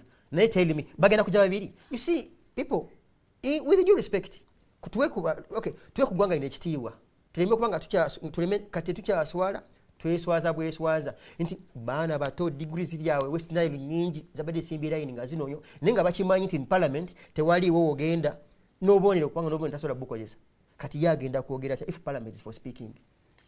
We have seen General Moses Ali speak, though he has difficulties in speaking. That means that he might... If he has difficulty in speaking, he's given a minute or two. How is he going to use his difficulty in speaking to forward we expect the Speaker of Parliament to be humane enough to understand his situation and just bakolewo kyemba yaba bakadde waggulu bakwata abakadde bonna bonna bayiwo waggulu eyo babawenga obudde ekiro n'emisana boogenda abadde nga mulamu ng'ayogera ddi so kati nze siraba nsonga lwaki olabadde mulamu nga tayogera wesiba ku kyokwogera abadde mulamu ng'empapula zimukuba ekigo yaseera olupapula ne lumukuba engwala nga mulamu kati tayogera and of course it happens in life who knows tomorrow may not be speaking naye I respect myself when I get kesobodde kwogera kandi kere bano kubanga if parliament is for speaking when Chanjo began to have issues he stepped down this one when he got issues he wants to step up. Does that make sense?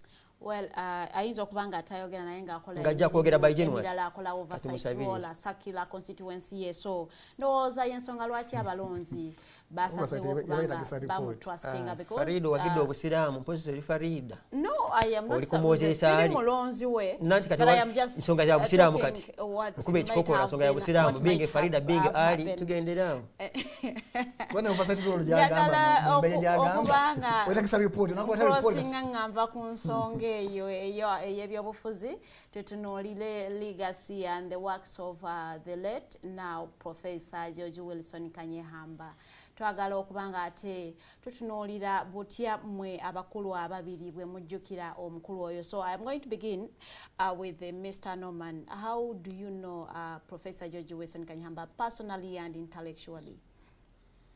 No, first of all, he was yari muntu, I would call him, okay, and this is with respect, one of those most annoying people if you are dull. Oba kizize mu Luganda ekijjo nyuma. Nti yomu ku bantu nze benali nsinkanye ng'anyiiza naddala nnyo ng'oli mu buyabuya. You get? One of the most annoying people when you are dull. Because the genius in him vis-a-vis the dull or the dumb, they don't match. They don't share a room. Yaberanga n'ebintu byakusubira okubanga obimanyi. Very basic. Kati abo ababiri bambi tebasharinga room era basanga bateka okubeeramu obukuubagano. Nze nasooka okusinkana Professor Kanyeihamba. My really first time was around 2015. Nga nakamala kuwandika katabo And Sowing the Mustard Seed. N'abasinga abamu bambi bateera okukwata history we ne bamutandikira ku Uganda House, which is not true. Professor Kanyeihamba wamala okuyitalinga office ye yasooka yali ku wali Eco Bank, Parliament Avenue. Eco Bank opposite, I think this is Java something on Parliament Avenue. Katwalo Eco Bank. Go Farmers House. Very good. That was his first office after retirement. So nzawe musinkana in his chambers ngaziriko GW Kanyeihamba and company advocates. And I had gone there with a gift. Of course, those of us who write, all we move with is a book as a gift. And he was moved by the title, and he asked me to come to his home and visit him. That gentleman, when I gave him my number, he's the one who called. You said you were coming. What happened? Why did you call me telling me that you weren't coming? I'm like, Prof, I am on my way. That's what you always say. I am waiting for you. My home is, not mentioning his home, Buziga. There was another signpost on his road. In fact, I remember him saying that you will jump a few fences from General Aronda's home and you will ask for Kanyehamba's home. That's way back in 2015. So that was my first time to engage. So when I went home, it was a very, very, very long discussion. As all of you know him, you couldn't go to Justice Kanyehamba's home 10 minutes. Thinking you are going in 10 minutes. Yeah. He'll take you through Uganda's history. He can even throw you back to Europe and brings you back. Just that was him. And he was one person nga okugendayo olina kusooka nkiteeka mu mutwe nti ogenze kuyiga. Ayi tayagala badoma era nkiddamu kubanga era bw'otabitegeera oyinza okuyisaamu eggaali nga bwe bagamba because ayagala obitegeere nga bye bakolera eggwanga lino. So ebyo ne tutandikira awo. Digitalk bwe yatandika formally nayo ne tutandika okufuna partnership naye okuba nti asomesa bannayuganda ebintu ebigenda mu nsi muno mu maaso. Naye mu byonna nze ng'omuntu ebimu ku byasinze obutanyumira nalabye statement ya President Museveni about Justice Kanyeihamba. Omuzungu njaga to underlining bagiyita the literal rule to define the word crook. A crook stands for someone who is dishonest. Yeah, true. That's one of the definitions. You get tali mwerufu. Ngagamba he first met Justice Kanyeihamba in 1986. I later met Kanyeihamba in 86. Nayenga Justice Kanyeihamba has shared with me and with the rest of the world and also in his books nti ye yali akulira bannayuganda abali mu bwaŋŋanguse ebweru after Aminizi ku era mu kulwanyisa Amini era bamuyita ng'omu ku bakugu ajje ababuulire ku human rights ne rule of law ne constitutionalism e Tanzania n'abatuuza n'ebirala nga yabakulira awo era avaawo addayo. Yusuf Lule bw'afa Kanyeihamba yakyaringa meeting e Bungereza ng'era section y'emu egamba baseewo Dr. Samson Kisekka yabeera twala NRM at a time as the political wing. Kanyeihamba nga muvubuka nno of course yali muvubuka mu 1980s. NRA was in the bush and there was now an NRM as a movement yonga yo ya Yusuf Kironde Lule nga a political wing. Kanyeihamba in his wisdom n'abagamba n'atuuzako kasa n'abagamba kirungi era kyandali kinyuma nnyo nti Yusuf Lule being Muganda abeere ng'asikirwa Dr. Samson Kisekka kubanga naye Muganda ate his experience n'ebirala. Naye ate mu byo olw'okwagala okusawo bwa Sseruganda nti bannansiko abakyasinze okuba nti bateekamu amaanyi mangi abali mu kulwana bajja kunyumirwa nnyo singa Yusuf Lule asikirwa Museveni mulwanyi munnaabwe because by and large he's a political scientist ate mukulwa mundu, so he's a 2-in-1. Era bagenda okuvaawo nga they were handshaking ne bategeera lwaki Museveni yali alina okusikirani Kironde Lule. So omusajja akoze ebintu ebyo era bava yo ne bawangula obukulembeze wano nga bakawamba 1986 88 nga bakamala emyaka 89 nga bakamala emyaka 3 ya convincinga NRC n'abagamba ono omusajja tumwongereko ku budde because obudde kino emyaka 3 yakamala mu buyinza tegimala, like the country is still up and about. Era nno kyekimu ku bibuzo byamwenyizanga nga binamubuuzanga mu interview nemugamba abantu bakuvunaana olw'okuba nti wayongezayo government n'agamba abo tebategeera kubanga teri ngeri batukutte eggwanga eri akamala jasa obumaze emyaka 3 nga twakava mu nsiko ate mugambe lwo omukulembeze omupya muno basiwa akalulu immediately. So era yagamba obuvunaanyizibwa bwe bugenda between 86 paka 9 awo ye yali asuubira nti ebintu byandikyuse so kati abamuvunaana nga yagamba bamuvunaane kino emyaka gino 10 gino egyasooka between 1986 and 1996 naye ebisigadde buvunaanyizibwa bwammwe ate nga justifying agamba twali tukyali mu kasamba tukoka amaanyi nnyo okumala gasola eggwanga tugambe nga bwe baali nunudde baveeyo bonna bavudde mu nsiko balikwasibwa civilians and he's one person who would own his mistake but also justify why he did or took such a decision. Kati omusajja bwatu bw'ovaayo n'owandiika nalabye page eyo omusajja like half a page ng'amwogerako, and I took Mr. Museveni for being a crook, underlining the definition of a crook as someone who is being dishonest. Well, thank you so much. Ngenda kubanga nzira ewa omukulu Mukose Arnold Anthony. As journalists, munaye fe tumanyikiddwa kubanga ate we tell the untold stories. What untold story eriku Professor George Wilson Kanyeihamba that you wish the public to know that hasn't been told? So kwaliyo my first encounter yali 2018. Twali nze Mwami Nomani, Council Aaron Kiza, oba nani yao. I remember twali abantu bana. Nitugendayo naye omulyo gutwasangayo. Nengamba siriddayo. Kubanga lwali olunaku lumu nayenga edukazi nayenga ebitabo na sai musomi by then. Nayenga asuubira ebitabo bye at least emu ku bitabo byewandiika byemmanyi. Jua ebitabo bisinga bana amateeka nga babimanyi naye nga nsokola ki semanyi yenga amumanyi nti musajja wa amaanyi munamateeka yaliko like nga bitabo birana bimanyi naye nga bitabo bye saabisoma nnyo so nekimujja kunnyonnyo era yanyombesa nnyo ebitagambika so kuva ku olwo nengenda nga amutegeera mpola not until tatandika Digitalk nayagala idea yaffe era bwe twamutuukirira okufuuka patron naendosinga foundation bwe yatandika n'agamba no I can't give out leadership to people I don't understand. At least I can understand no man and convening a meeting. Convening a meeting okusobola okulaba nti akwasa abaliwo ne badictors abaliwo obukulembeze bwa foundation. But that aside, Kanyeihamba mbadde mmanyiiko nga omuntu akkiriza mwe natugidefending. Bwagamba nti Mumbejja, I love you because of ABCD.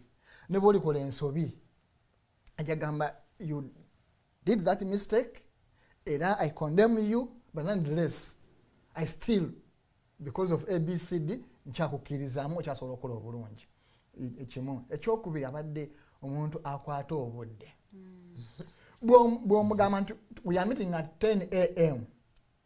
At least tukawo 9:59. Now don't make a mistake. Otukawo 1:10. Mujja kwetwala. Bwe ziba saawa nnya. Tomugamba nti ate simanyi jamu enkutte. Ate simanyi traffic. Agamba Uganda wajingiddemu yesterday. Okusobola okutiminga buddewo omanye nti saawa ezitimbe nga ntuuse. Kanyeihamba abaita kuba ssente ye nga togisayiningidde. Niyo ziba sinsi bitaano. Oteekawo akanoti. I have received. Niba nga akuwadde ekirabo. Olina okisayiningira. Oye Kanyeihamba gwe mbadde mmanyi. Kanyeihamba gwe mbadde mmanyi. Zero eba zero, O eba O. Toli mudivertinga n'ogamba but zero ne yafaana O. Ekyokulabirako yalonda obukalwa akawedde yalonda president wa NUP. Honorable Robert Kyagulanyi Ssentamu. Naye afudde akyogera lunyene wankubadde ng'agamba nti he has made a lot of mistakes, but I voted him. And I believed, because being a Muganda, kuba yawe ensonga ze lwaki yamulonda. N'agamba naye nsuubira nti ajja kufuna obuwabuzi katugeze nga mu Buganda, afuna obuwabuzi banaddiini, afuna obuwabuzi abe omukulembeze omulungi. Naye gyagenza like nayogera ensobiize. Naye n'azeemerako n'agamba nonetheless nze nakuwagira naye mukondo okuddako niba nkyaliwo sigera kuddamu okukola ki kuwagira ninakuwagira Besigye. Era afudde agamba Besigye komawo kuki ku ballot. Newankubadde Besigye yali mugamba sigera kudda naye nga amulemeddeko. So yoyo Professor Kanyeihamba. Professor Kanyeihamba bw'abadde nga akkiriza mu kintu tusobola kumukimuggyako kyakkirizamu. Njako ekyokulabirako badde bamulongoosa eriiso. I remember Norman bebamu ku bantu abali baganye talongoosebwa. N'amugamba nti ku myaka gyo sajjaleyo oyinza obutadda ngulu. So bali kusaba nti ku lw'obulungi bwo n'okusigala tukyakulina.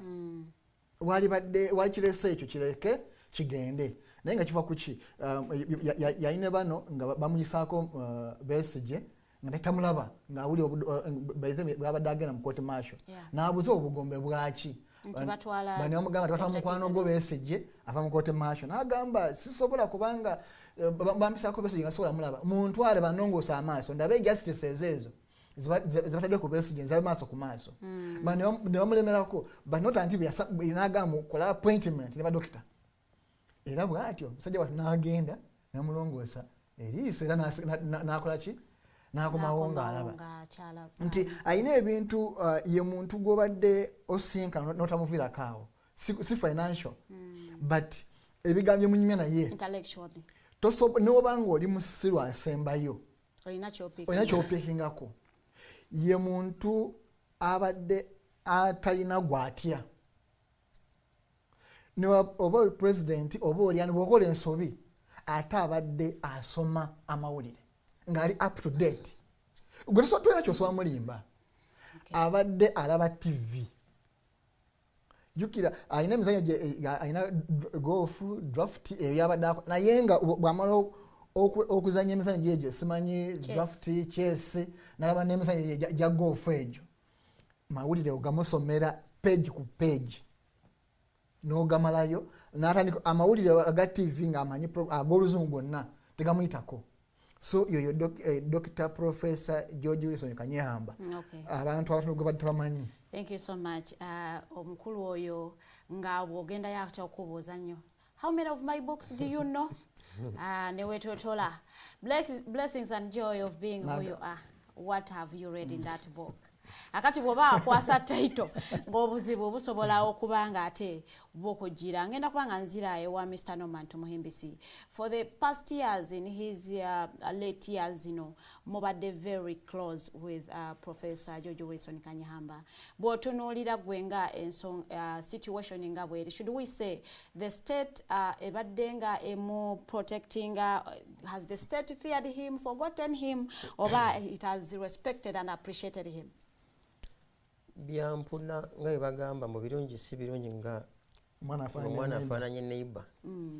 nti ne najagala kusooka kujjukiza bannayuganda some other ebintu bya Kanyeihamba bikusobera nze emyaka gye mmaze naye ate nyumiddwa nnyo n'okusinga ndowooza abawangadde naye obudde bungi either olw'okuba nti yalinga nnyo bize mu makooti n'obwa minisita ne advisor kati nze Katonda agenza okumumpa ng'obudde tubuyina ng'alina obudde obeera ewaka ng'ate nange mbuyina obeera naye so nzijukira waliwo omukyalo omu twali awo ewuwe omukyalo oyo ne bamuwa obwambasada bamuwa obwambasada so nno oba essimu yajja tulinaawo I don't remember whether you were there. I don't know whether you were part of that meeting. Etwaliyo awe uwe.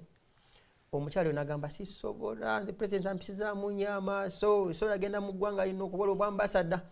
Ko Kanyeihamba n'agamba that's a very good stand. But I hope you not even come back here telling me, you see, the president threatened me and then I had to take on the appointment. Sadly, later, that lady took on the appointment.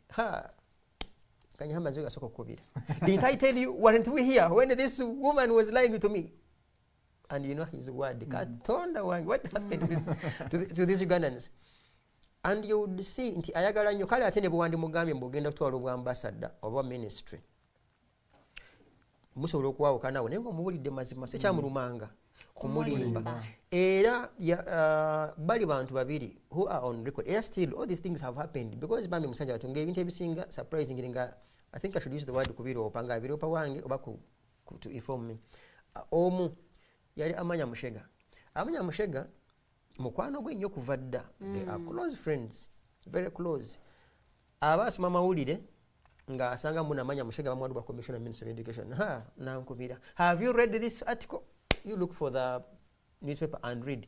Do you know Amanya Mushega has accepted to be a Commissioner Minister of Education?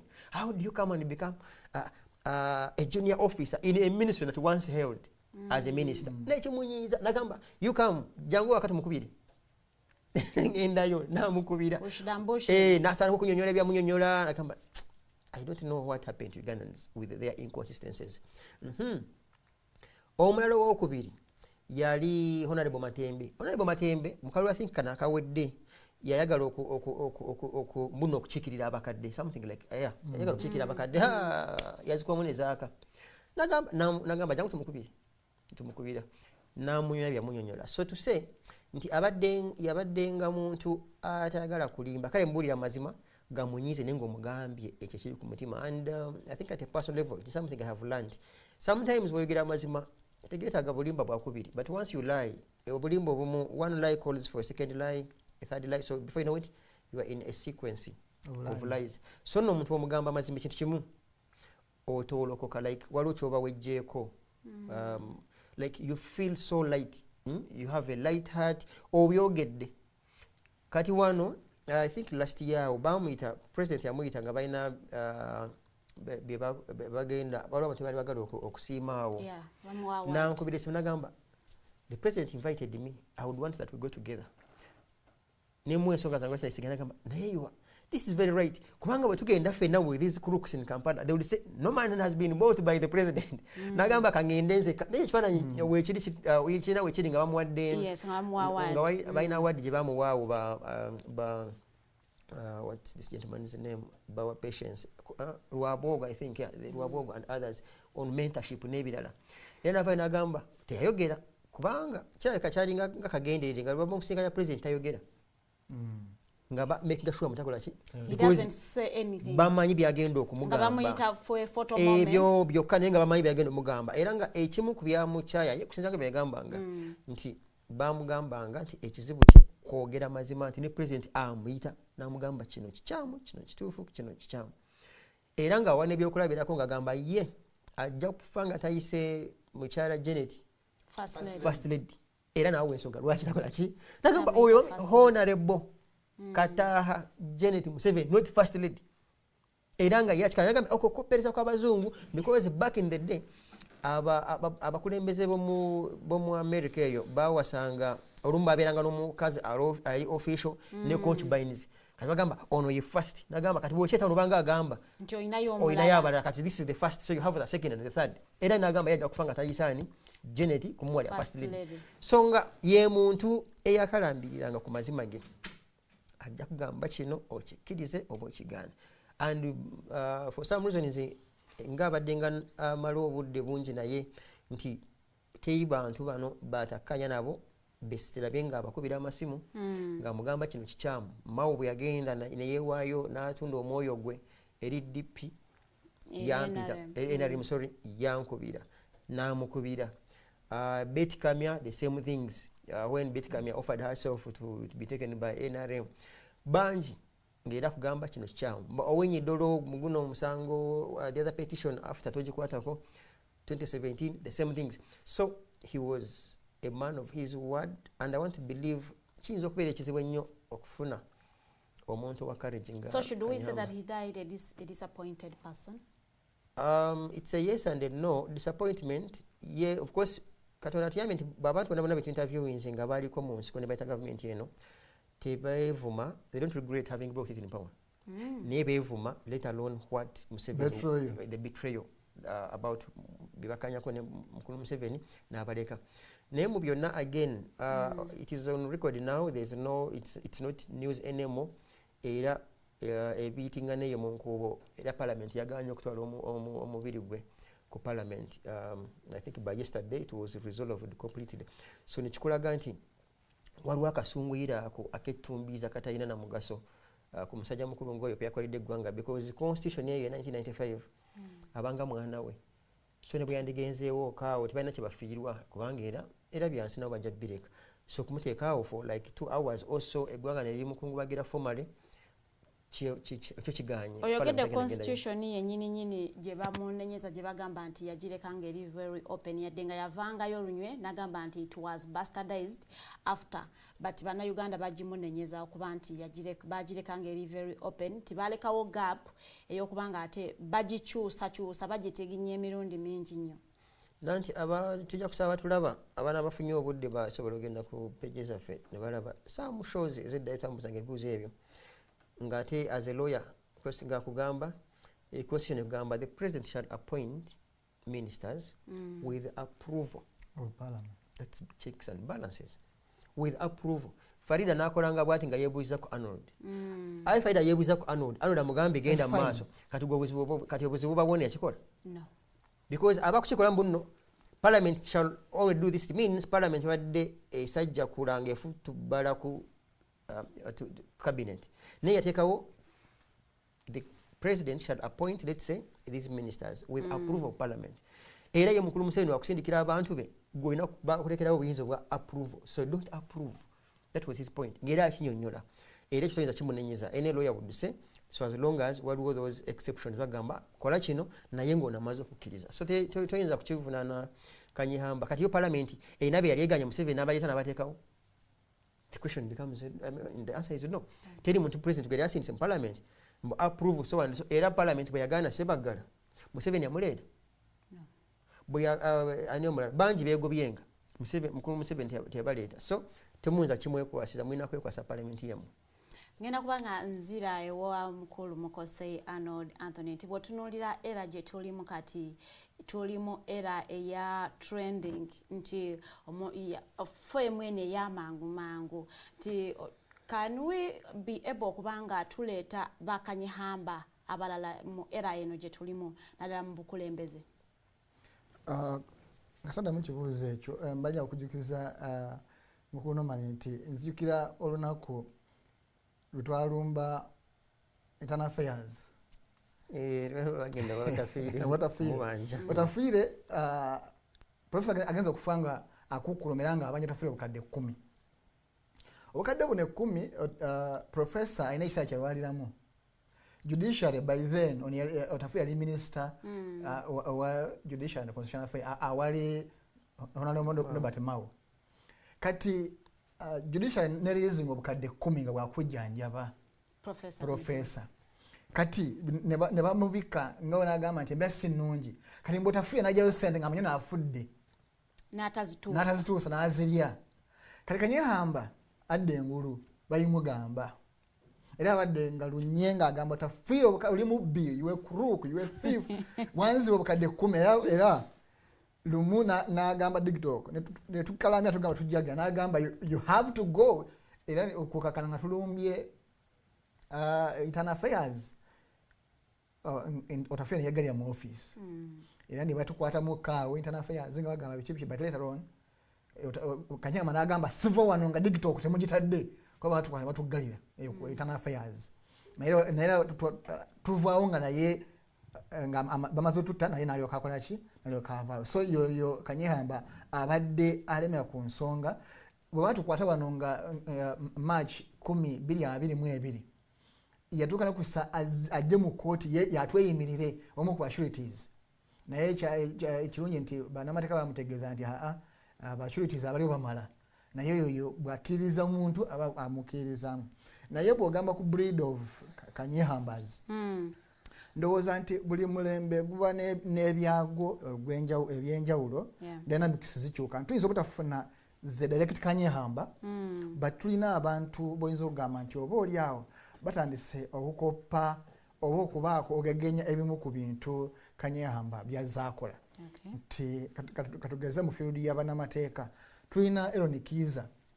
bw'otunuulira ayinza obutatuukaana ku level because bali bakulira mu generation za njawulo obukulembeze balayi bwa njawulo naye bw'otunuulira kimu ku kye bakkiriza naddala ku nsonga the boldness naddala ku nsonga ey'okulwanira eddembe ly'obuntu olaba nti Aaron Kiiza oba lwakuba nti either yakulirako mu Bakiga Kaŋŋambe but olaba alina ebintu byakola nga bwakkiriza mu ddembe ly'obuntu nti buli muntu alina eddembe okola ABCD atakomye okwogera bwogezi tayogedde bwogezi naye akikoze bw'otunuulira abantu nga Ssemakadde ayinza okuba nga alina mistakes ze ng'omuntu because none of us is perfect naye bw'otunuulira ebimu ku byazaakola naddala mu nsonga z'amateeka ogamba kyo kikyamu tukikirizeemu olaba nti waliwo ekyo kyakoze eki breed eyo nti balimu element eno olwokuba nti basoma ebitabo bya Kanyeihamba ku university nebitegeera kiki era ategeeza bw'otunuulira omuntu nga Malema Biriizi oyinza okumufaultinga naye abali mu legal fraternity bwebasanga mu nkuubo bajja kugamba nti alina byakoze ebyo nga ffe abamu tetwali bisobodde but because yasoma ebitabo ebimu ku bya Kanyeihamba n'abitegeera n'amakulu amakusiba galimu bw'otunuulira omuntu nga Norman Tumuhimbise nti oyinza okuba bw'atamusemberedde oyinza obutamutegeera naye ffe abamusemberedde abaddeko naye ebbanga eddene ojja kulaba nti ayinamu element y'amaanyi nnyo ey'omugenzi ono abantu bangi nnyo betuyinza oba tetubamanyi naye nga balina bye bakoze ekyenjawulo nti oba oli awo omulembe Kanyeihamba mwe yakulira eddembe lyaliwo ko omuntu asobola okwogera freely kati aligenza okusebengera naye Kanyeihamba tebakyasobola mukwata olw'emyaka gye nibagamba mumuleka ayogere kati censorship saawa zino oba oli awo yeregulating abantu amunagamba why kale ekyo kikyamu naye kankyogereko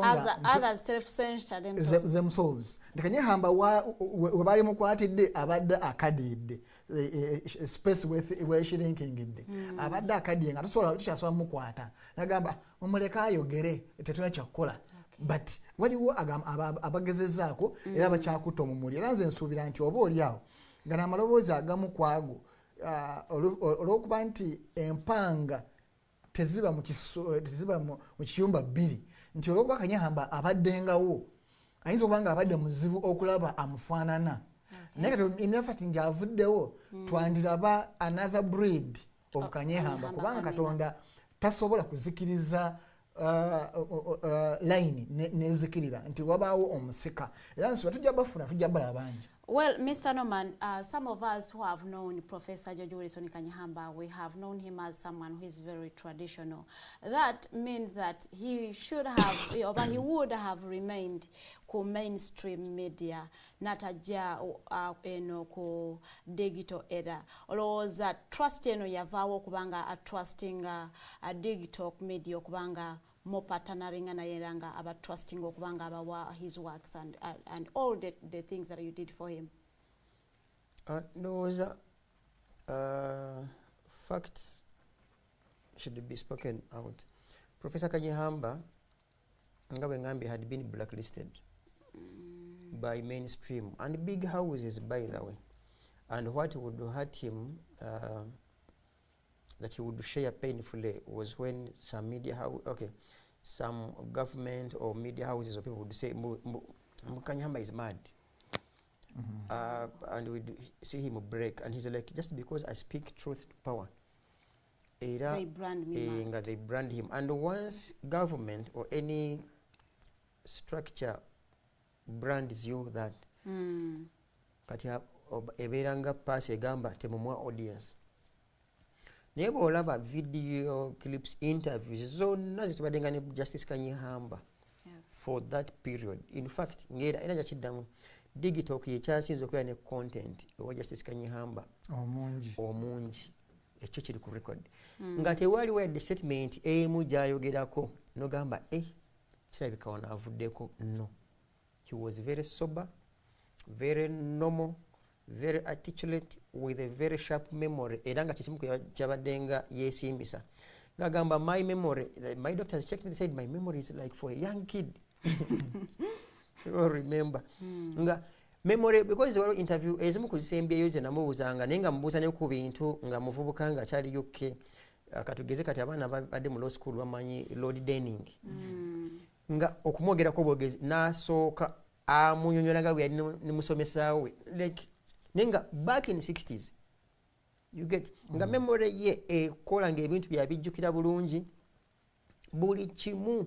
Era in my view nti omuntu bw'atyo of such a great memory, bw'ate bw'agikwata n'aba, because abantu abamu tebagala abantu ba memory bw'etyo nti bateera okwerabira. Kati ndoza ajja abamu bandimusuubidde nti yandibadde ebintu ebimu ku bibakkanya ne Museveni abyerabidde kati nga ye alaba Museveni byakola bye bituufu. Kati ekyamuleetera obuzibu okubanga abajjukiza gamba kino kikyamu, kino kikyamu, kino kikyamu. Not once or twice, because he has written these things and spoken about them. And I will remind you of an incident where he said, when he was Minister of Justice and Constitutional Affairs, also doubling as Attorney General, because back in the day ministry yabiranga ministry mu ne bakkanya ne mukulu Museveni nti okukwata omuntu ali ku level ya cabinet minister, permanent secretary, Attorney General oba ayina okuba okusooka ne bamubuulira lwaki bagenda bakwata approving or otherwise. Aba yakafuluma eggwanga, musajja mukulu n'akwata Andrew Kayiira, n'akwata Moses ali ono yennyini ono kati ono afuuse ensonga, ne Omar Atubo n'abayiwa munda. Bwe yakomawo n'amugamba kye twakkaanyaako si kyokoze. N'amugamba ya resigning. Mukulu Museveni as usual took it on sarcastically, joking. Yagamba, George, don't mind, we shall sort this. Namwa conditions namugamba abate. Era ne babata. So such a person nga ye bw'aba asibidde ku kigambo kye, my dear, tokimuggyako. Era ye ageza okufanga era agamba ekimu kyamuleetera obuzibu. Ye ruling year 2006 elections when Dr. Besigye petitioned the court ng'agala banalifying eki akalulu. Era n'ekyali kimuluma byali bintu bibiri. Bantu kugamba mbwe yagamba mu Besigye wangula akalulu. Era ne Besigye batula bwana yagamba saagamba muno wawangula akalulu. Nagamba akalulu kali muki kali mu ebivuyo. Kali kakuddamu. And there are two different things. Neba reporters n'abantu eggwanga inengeje badde recording ebintu. Ye yali yagamba saayina tewali bujulizi Besigye bwe yaleeta mu yawangula akalulu. Naye obujulizi bwe yaleeta bwali bumala okulaga nti n'akalulu kaliko nnyo kuddibwamu. Kalimu emivuyo. Era ng'ekyo kyo nga kyasimbako amaanyi agamba kyekino. N'ekyali kyamunyizanga bannamateeka final abafuuka abalamuzi mu Supreme Court obutayawula ruling ne giving out the findings eza such an electoral petition. Ng'era yagamba olunaku presidential candidates bwe beewandiisa gwenga Supreme Court judge omanya nti essaawa yonna luli bw'olwo omusango bali guleeta mu kooti. So otandika okulaba sequence of events from nominations ebirala. N'agamba omusajja gwe mulabye nga bamugyamu n'engatto. Sure, do you need bweyagala kuleetera bujulizi bulaga bunno amuli ati bamugyamu engatto. Because these are findings. Because they are you compile, not a ruling. You compile, make findings and then you come up with you finding so much in the form of a report. So should rather than we reading. say that he trusted your space not because inti mwaine chenjawulo but because he was blacklisted Mozilla Media Zendala? It was both. He trusted our space because being the team leader here, Ngamanyi, he had read about my consistency and my book. Okay. In particular, back in the day, that book Anisong the Mustard Seed. Kati yawo, because olaba oku building wesigwa, it's a process. Ate nga shows a fezibira live comments ozimusomera nga bwezize ate nga tetutiisa bwatiisibwa ngeri olumu ababuuza tabatiisiza omugamba wadde okutiisa okutonotono katukole. So n'alaba nga alina tiimu gye yeesiga. N'ekyokubiri, he was very easy and flexible to adjust. N'ategeera mu social media etambula viral than mainstream. Era nga n'ebigambo kenyini nga bimanyi musajja mukoni nga ebyogera social media. What is social media today? Ngagala update about what was on social media. Era nga waba wakantu aka trending nga mwala wakamubuulidde nga have you seen this story on social media? Find out whether it is true. Like that. So it was a two-way traffic. Nti yesiga timu nti eno timu yaffe timu kabiriti nga Samu gentleman somewhere on some media house who says timu kabiriti ng'amanyi tetiisibwa. Era ne bw'atuyoola ne batwala ebintu byaffe kyamuluma nnyo nga ye era amanyi ate nga kituufu nti twayoolebwa lwa kwogera mazima ate ng'ekyo kyo kasita bagamba buno bakuyoderwa mazima ng'ajja kuyirawo mubiri. Okay, tumanyi Professor batubadde tumanyi Professor George Wilson Kanyeihamba ng'omuntu abadde very blunt nga ebintu abyogeranga bwe biri and very fearless. Bwenga abadde omuntu hostinga mu these episodes, has there been a time where hostinga nolaba nti this today he has crossed the line oba like ayogedde n'asukka ebyama abijjeeyo and you felt a little threatened or something? I think bya bulijjo, I will not forget, I think like 3 also incidents. Olwo yagamba mbu yali ajjukira Anita nga muddugavu mukati muzungu. And it was true, but you feel like no, this man say naye akuyisaamu eggaali ng'omuvubuka omulungi ominaga. Olwo yalumbaga naawo Mao, Nobert Mao n'agamba kyeyomani. Mwana tu eyo tayita kyagikutte. Ye ngagamba this Cheyomani mukubi wa Cheyo. N'omulala yali Mpuuga naye yamuyisaamu okegana agamba resigning.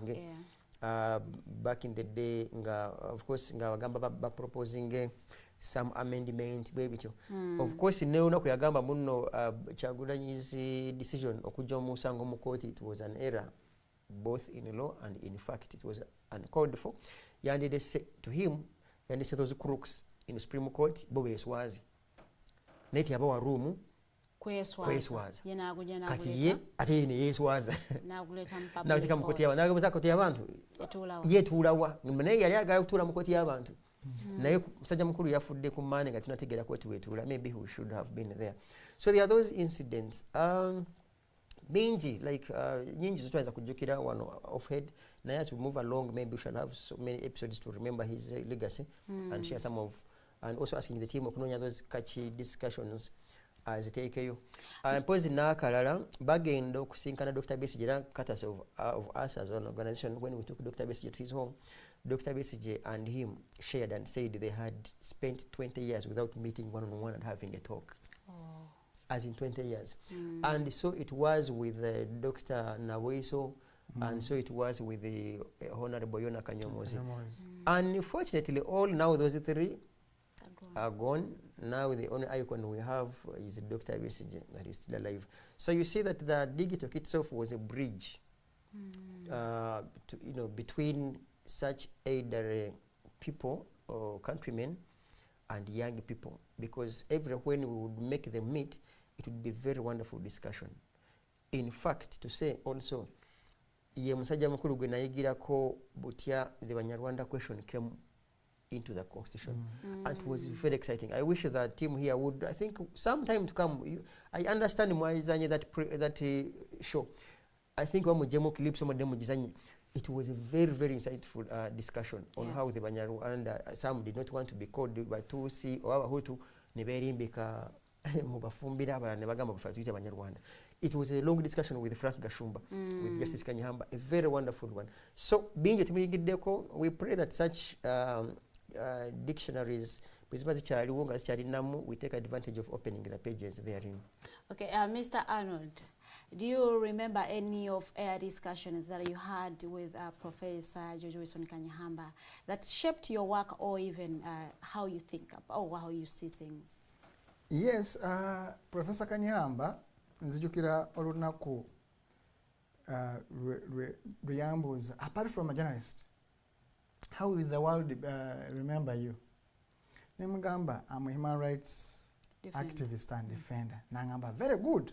Nangamba, now, let me teach you something. Era okuva kwolwo perception yange nekyuka, because ffe ebisinga ffe banamawulire tuba twefuula mbu nze I'm always neutral.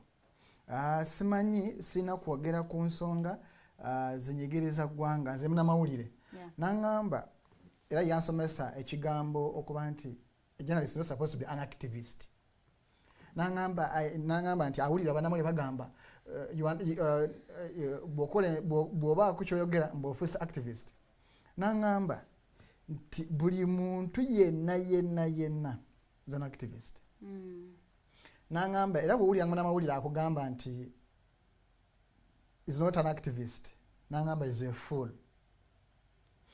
Ekigambo kyakozesa. Nangamba nti mulina kye muyita beat mawulire. Nemugamba yes. Nangamba bw'okera ku makya n'ogamba nti ogera kavalinga environment, oba osazeewo n'ogamba nti you are environmental activist. Bw'ogamba nti ogenda ku politics, manya you are a political activist. Bw'ogamba nti ogenze mu kooti, you are a court activist. Nangamba nti olunaku lwandeka okuwulira nti bw'okola story nogera mu field n'owulira obusungu nga waliwo ensonga ekukutteko n'ogiwanika naye owulira muli obusungu, manya munda mu ggwe mulimu activist akukutteko. Nangamba mukomye okulowooza nti muli neutral. Nambuuza temulonda? Nangamba tulonda. Nangamba olonda ani? Nangamba man is a candidate. Nagamba lwaki oba olonda nga tuli munamawulire. Nangamba emya fact nti ogenza n'olonda. Ekyo kakyoka kikumala okuba nti you a politician. Ekyo nangamba nti ekikufuula professional kwe kuba nti olina kyokkirizaamu. Nti nkumanyi bulungi nti Mumbejja for example wa NUP. Naye bw'okyaza wa NUP wano omuteeka ku nninga. Noteekamu feelings zo n'obwagazi bwena mu NUP. Noteeka abakulembeze ba NUP ku nninga. Nangamba ekyo ekikufuula omuntu ali professional. Nangamba bw'oba nga oli mulamuzi for example ngaffe ng'owagira omuntu gwakuletera emaaso gwo ng'owulira namu ka feeling. Naye eyo independence n'omusalira omusango nga yakoze ekituufu yaziza omusango gwo n'omusalira omusango ng'ojje mu kalya k'omukwano ng'wasazeewo n'ogamba nti sijja kuguvaamu njagala nsigala nga ndi independent n'osala omusango mu butuufu bwagwo gye bayita professionalism. Nangamba toddangamu kuwoza era towoozanga mbu simanyi oli neutral, towoozanga mbu simanyi toli activist. Nangamba any journalist that calls himself a journalist who is not an activist is a fool. So ekyo nekyongera okunyikiriza because bannange bwe tukola nabo mu mawulire nga bw'ovaayo n'oyogera ku binyigiriza banno nagamba ye kati activist takyali mu mawulire. Kati okuva yangamba ebintu ebyo byanzizaamu amaanyi n'otandika okweyanjula mu bannange nti ndi munamawulire omulwanyizi w'eddembe ly'abannamawulire bannabyabufuzi n'abantu bonna because naye nsalira omusanga ntena okuba ngamba bajja kunsalira bajja kunjajinga but emya fact nti nakyava mu muntu who is a moving a legal and law encyclopedia. Nawuliranga nze mpewuse era nga dissatisfied. So ekyo kyo kyanyamba nnyo okunshapinga n'okuba nti olwaliro njogera ku nsonga bwe ziri nga sitidde because yangamba nti ebiseera ebisinga mwe diro mwogerako diro mwendowooza mwengaba temuli bannayuganda kusa tuli bannayuganda. Nangamba gwe nga munnayuganda ddi oyogera nemubuuza gwe nga omulamuzi ddi oyogera. Nagamba nze omulamuzi mu judgment zange because I give opinions. Nawe ntukana ngamba nga maze okuwaayo ruling zange byonna byempandisa ntoka opinion. Nagamba naawe olina eddembe okuwa opinion yo kuba oli munnayuganda ng'ogyeko ekikufuga mu mawulire naye naawe olina ekikunyiga ng'omuntu omunnayuganda. so ekyo kyanyamba nnyo era kinshapinga. Tugenda kubanga ate tumaliza show yaffe ey'olunaku lwaleero naye nga tumaliza Mr. Norman twalabanga nnyo professor ng'agamba nti the constitution was damaged beyond repair. Kati nga tugenda mu kalulu ka 2026 olowooza nti statement ye gye yakozesanga ntuufu era bwe tunaakafuluma singa wabeerayo omukulembeze omulala ajja tetusobola kubanga ate constitution tulina engeri gye tugitereezaamuko okulaba nti ate it is for the people not for the leaders abaagala okubanga basigala mu buyinza. Maybe Katonda nnyo to tap into Arnold's submission about professionalism and curiosity. Professor Kanyeihamba afudde alina omusango ogumulumiriza ennyo era nagumubuuzaako sometime interview on whether in his line of duty he ever regrets making some decision. N'ayogera mu pano ye eya Supreme Court waliwo omuntu gwe bavunaana omusango gw'obutemu ne bagumusingisa naye ng'era omutali curious bwe yakumayo waka nga fayiro zaabya nazo era fayiro amushuwa ekyali ewowe naddamu okugisoma buto nga waliwo specific pages ze yasoma olukwakwayo nga bino nno byaliko obujulizi bw'engatto ng'eriko ettaka n'ebirala nga bali babireese nga bagamba n'ezo engoye mbuzaalizo oyo omuntu nga waleese mu kkooti bwe yatemula kyokka ate nga ripooti ya laboratory ya gavumenti ekeberera ebintu ebityo engatto ettaka like ng'egamba si bya muntu gali baleese. In fact ne family ye because I think bali oba n'abaana be musajja n'abaana be bwe bityo nga beyo mubende nga basibi nga ku ruling omukubawa ruling yali Kanyeihamba of course ne pano ye nga basalidde okusibwa amayisa bwe yakizuula n'akonveninga tiimu n'agigamba twakoze ensobi eno family teyaza musango guno ko banne yagamba George ebinawe byawedde n'agamba nedda n'awandikira president n'amusaba appointment amusinka n'amugambe Magerika amaze okuwa ruling because kateeka tebakkiriza kukyusa musango ogwo yejjeereze bano abaana abapadoninge sadly of course kati bakayiddeyo era afudde tebabatanga and shows nti ye muntu ng'addamu ne yeefumiitiriza nakoze decision eno yabadde ntuufu. Back to your question of the constitution, I have shared just like you know professor he would say I would prove to all of us nga balina constitution eyabwe gye bakola 95 neno gye batambulanga ne rubber nga buli muntu wayagalidde wagisangulira naye ng'era akizza eri bannayuganda nti matches bino bibaddewo ye still akyakalambira mbu there is power amongst citizens era nga kyekyokwekwaasa agamba no ne Museveni bwe mwewaayo ennyo musobola okukola bintu ne mubyekyusiza mwenga mmwe kubanga tukyalina kyakukyusamu kati baabikyusa naye you can still overwhelmingly campaign or work towards civic education and educating people ne bakyusa the status quo so nga yeera kyovola badde nga agamba nze ne ku myaka gyange nasimba mu layini ku kagaali nga bwagamba nalonda Kyagulanyi mukalulu kano akawedde nagamba abantu bameka bannange abali mu retirement oba abazeeyi abalina that courage so nga agamba bannayuganda beetaaga okwogereza rather to participate in this entire process and also nga teyeerabira quality y'abantu emisindika mu parliament.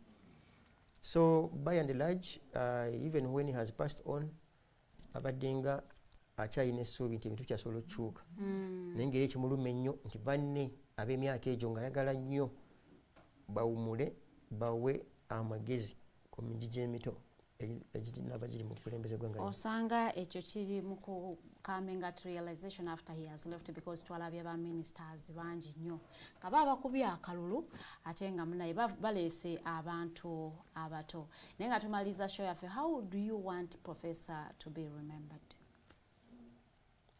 Nze abantu abasoma amateeka okusingira ddala bye balina okutwala his legacy mu maaso through working together and supporting the foundation where needed be. Ne government kati surprisingly omwaka ogujja bayinza omuwa medal. Shockingly and surprisingly yenkola ya musajja mukulu batera okukola era gwerinda kati kaafudde bagenda gimuwa naye ate tukyakubiriza bannayuganda abali mu in charge mukulu Museveni ne tiimu ye nti abasajja ngaabo nga bakyali balamu it is imperative of us to award them, reward and award them. Abaana ab'emyaka gyaffe abantu b'emyaka gyaffe n'abalala, it is fair enough nti abantu bonna abosobodde bawe ebimuli ebyo nga bakyasobola obikwatako nga bakyasobola to smell and get the scent of the flowers that we give them. Era n'olw'ensonga eyo tewabawo omuntu asuubira mbu nja kuteeka ebimuli ku kofini ya Kanyeihamba kwange ebimuli byange nabimuwa sigumusa ebiri ebimuli biramu nga si bya plastic n'abi-inhalinga n'abiwunyirizaako n'ategeera butya bwe bikola ki. So saagala kubeera mu ttiimu yaabo abagenda okwetika bibankwet yeye nga beekabya obuziga obwaggoonya. No, oba osobodde okuwa omuntu ebimuli bimuwe nga mulamu ne bwafa ne bw'otamuziika kyo kiri omwoyo gwe gumanyi nti wamwagala. Arnold Mukose Anthony, bwe bakugamba okudescribing a professor in one word, how would you describe him? Kiba kizibu, but Professor Kanyeihamba was a truthful and realist person.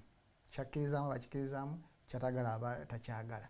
Era literature we yeeyogerera era ndowooza ligaseeye ejja kusigalawo emirembe n'emirembe kubanga alese awandiise tetulina kyemubanja kubanga obulamu bwe in and out. If you take time nosoma literature we ojja kubanga otegeera Kanyeihamba kuba bingi nnyo tetumwogeddeeko. Kanyeihamba tayogeddwako ensaawa emu tulina kyetumwogeddeko Kanyeihamba kuba kirungi kyogerako. Then ekirala okwongeza ku mukulu Norman kyayogedde nti abantu baagale because ina abantu bembalenda ku mitimbagano nga batwitinga bagira ki naye nga Norman abadde ababeerako nnyo nga okay baali minywanyi gye nga Norman abeerako bannange Professor Ayombera bwete bannange mukole bwe muti bannange naamu ne basuubiza ebisuubizo ebitaatuukira n'okusolwale naye nga bakoze tweets bakoze posts empanvu bweziti naye nga mu bulamu wadde babutikinga Linda speeches zaabwe ku lwokunanga baziika nkugambye bangi bw'olaba lisiti yaabwe nga ne inbox messages balina ng'abamu tebaddangamu naye olwababikidde be basoose okuddamu. So nti abantu bala magoma bavugirayo like twagala nnyo omufu okusinga omulamu. Nze mu mbejja tekingasa nze okujja ku ntaanaayo nkwate essanda lya mitwalo 23 naye nga mu ddwaliro w'obadde ng'obadde oyagala 15 okufuna ekyokulya nga mbadde sizikuwa mba munanfuusa bamukuusa. So kyampadde ekyokuyiga nti omuntu ekintu kyafunye mu bulamu kyekisinga okuba ekyomugaso kubanga abantu bano Kanyeihamba abe kubanga bagendayo ne bamulako olabikale tebalina kyamuwadde ne mugamba Professor quick recovery obulya ku mutima yaligenze musanyufu naye abamu yagenze abakikidde ensingo ng'agamba nono gundi. Karuwa yava Nairobi najja wano nga alina busy schedule n'akyayira Professor Kanyeihamba mu ddwaliro. Tuyina crooks nga abadde ng'aziyita nga zikolera Kinyana Mpindi. No mistake to them. Nabo basobola na kasero. So abalabi baffe omulungi tukwebaza ina gy'otandikidde okutuusa wano. Okiwamba abantu kikyagenda maaso eriyo omukulembeze wa ekibiina omwali Federal Alliance omukulu bamwita Lujja bamuwambidde ku airport nga azze okuziika muganda we nayegako nefuna katono nyaawo n'agamba siyo teyenina kuva ku tebanaddamu okumanya waali. So family when was that? I think it was Thursday Friday last week naye n'okusolwaliro family egezaawo okunoonya wonna tebamanyi waali security emwegaana naye nga te mu kusooka yakkiza nti bamulina ne bagamba n'abooganda nti mugende ono mumuleke ajja kujja n'okutuusa olwaleero tebaddanga mumulaba. So family yeekubira enduulu egamba nti omuntu waabwe tamulaba.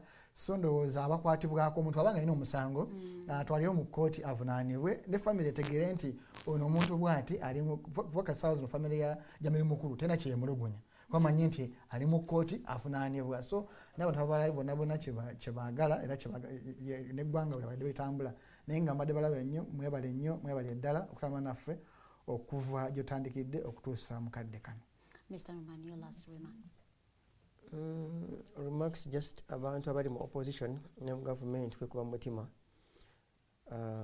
nti bino byonna ne bw'onaakola otya n'oba nezikabangali 100 time esobola ejja kutuuka ng'oli wekkaawo nga tolina like fact Kanyeihamba yaŋŋambako bunno omufu ku nnyonyi bawandikako goods of no value kyebawandika ku box ereeta omulambo so tolina value bwe bagamba ne bakola batya ekibox so to say it is to preach ubuntu humanity which is very important bw'oba ng'oli mukulembeze oba ng'oli mu opposition nga naawe obonoonya as simple as that abatulaba mwebale nnyo kutulaba mwebale nnyo abatambudde naffe okuva wali wetandikidde ku ssaawa 2 ez'okumakya ate paka neetunzikidde show yaffe nsuubira nti mu bakulu bye boogedde ate gwe munange ogyemu ekyokuyiga tubadde waneno nga turememberinga ate nga tuhonoringa legacy ya the late Professor George Wilson Kanyeihamba yadde nga tutandikiddeko mu byobufuzi. It is very hard to have politicians in the studios and you just don't talk about politics because kyekintu ekirwaninga ensi yaffe. Njaga okubaagaliza olunaku olungi ate tujja kusinkana olunaku olw'enkya essaawa zigenda kubeera 2 ez'okumakya. Very good morning, have yourself a good day.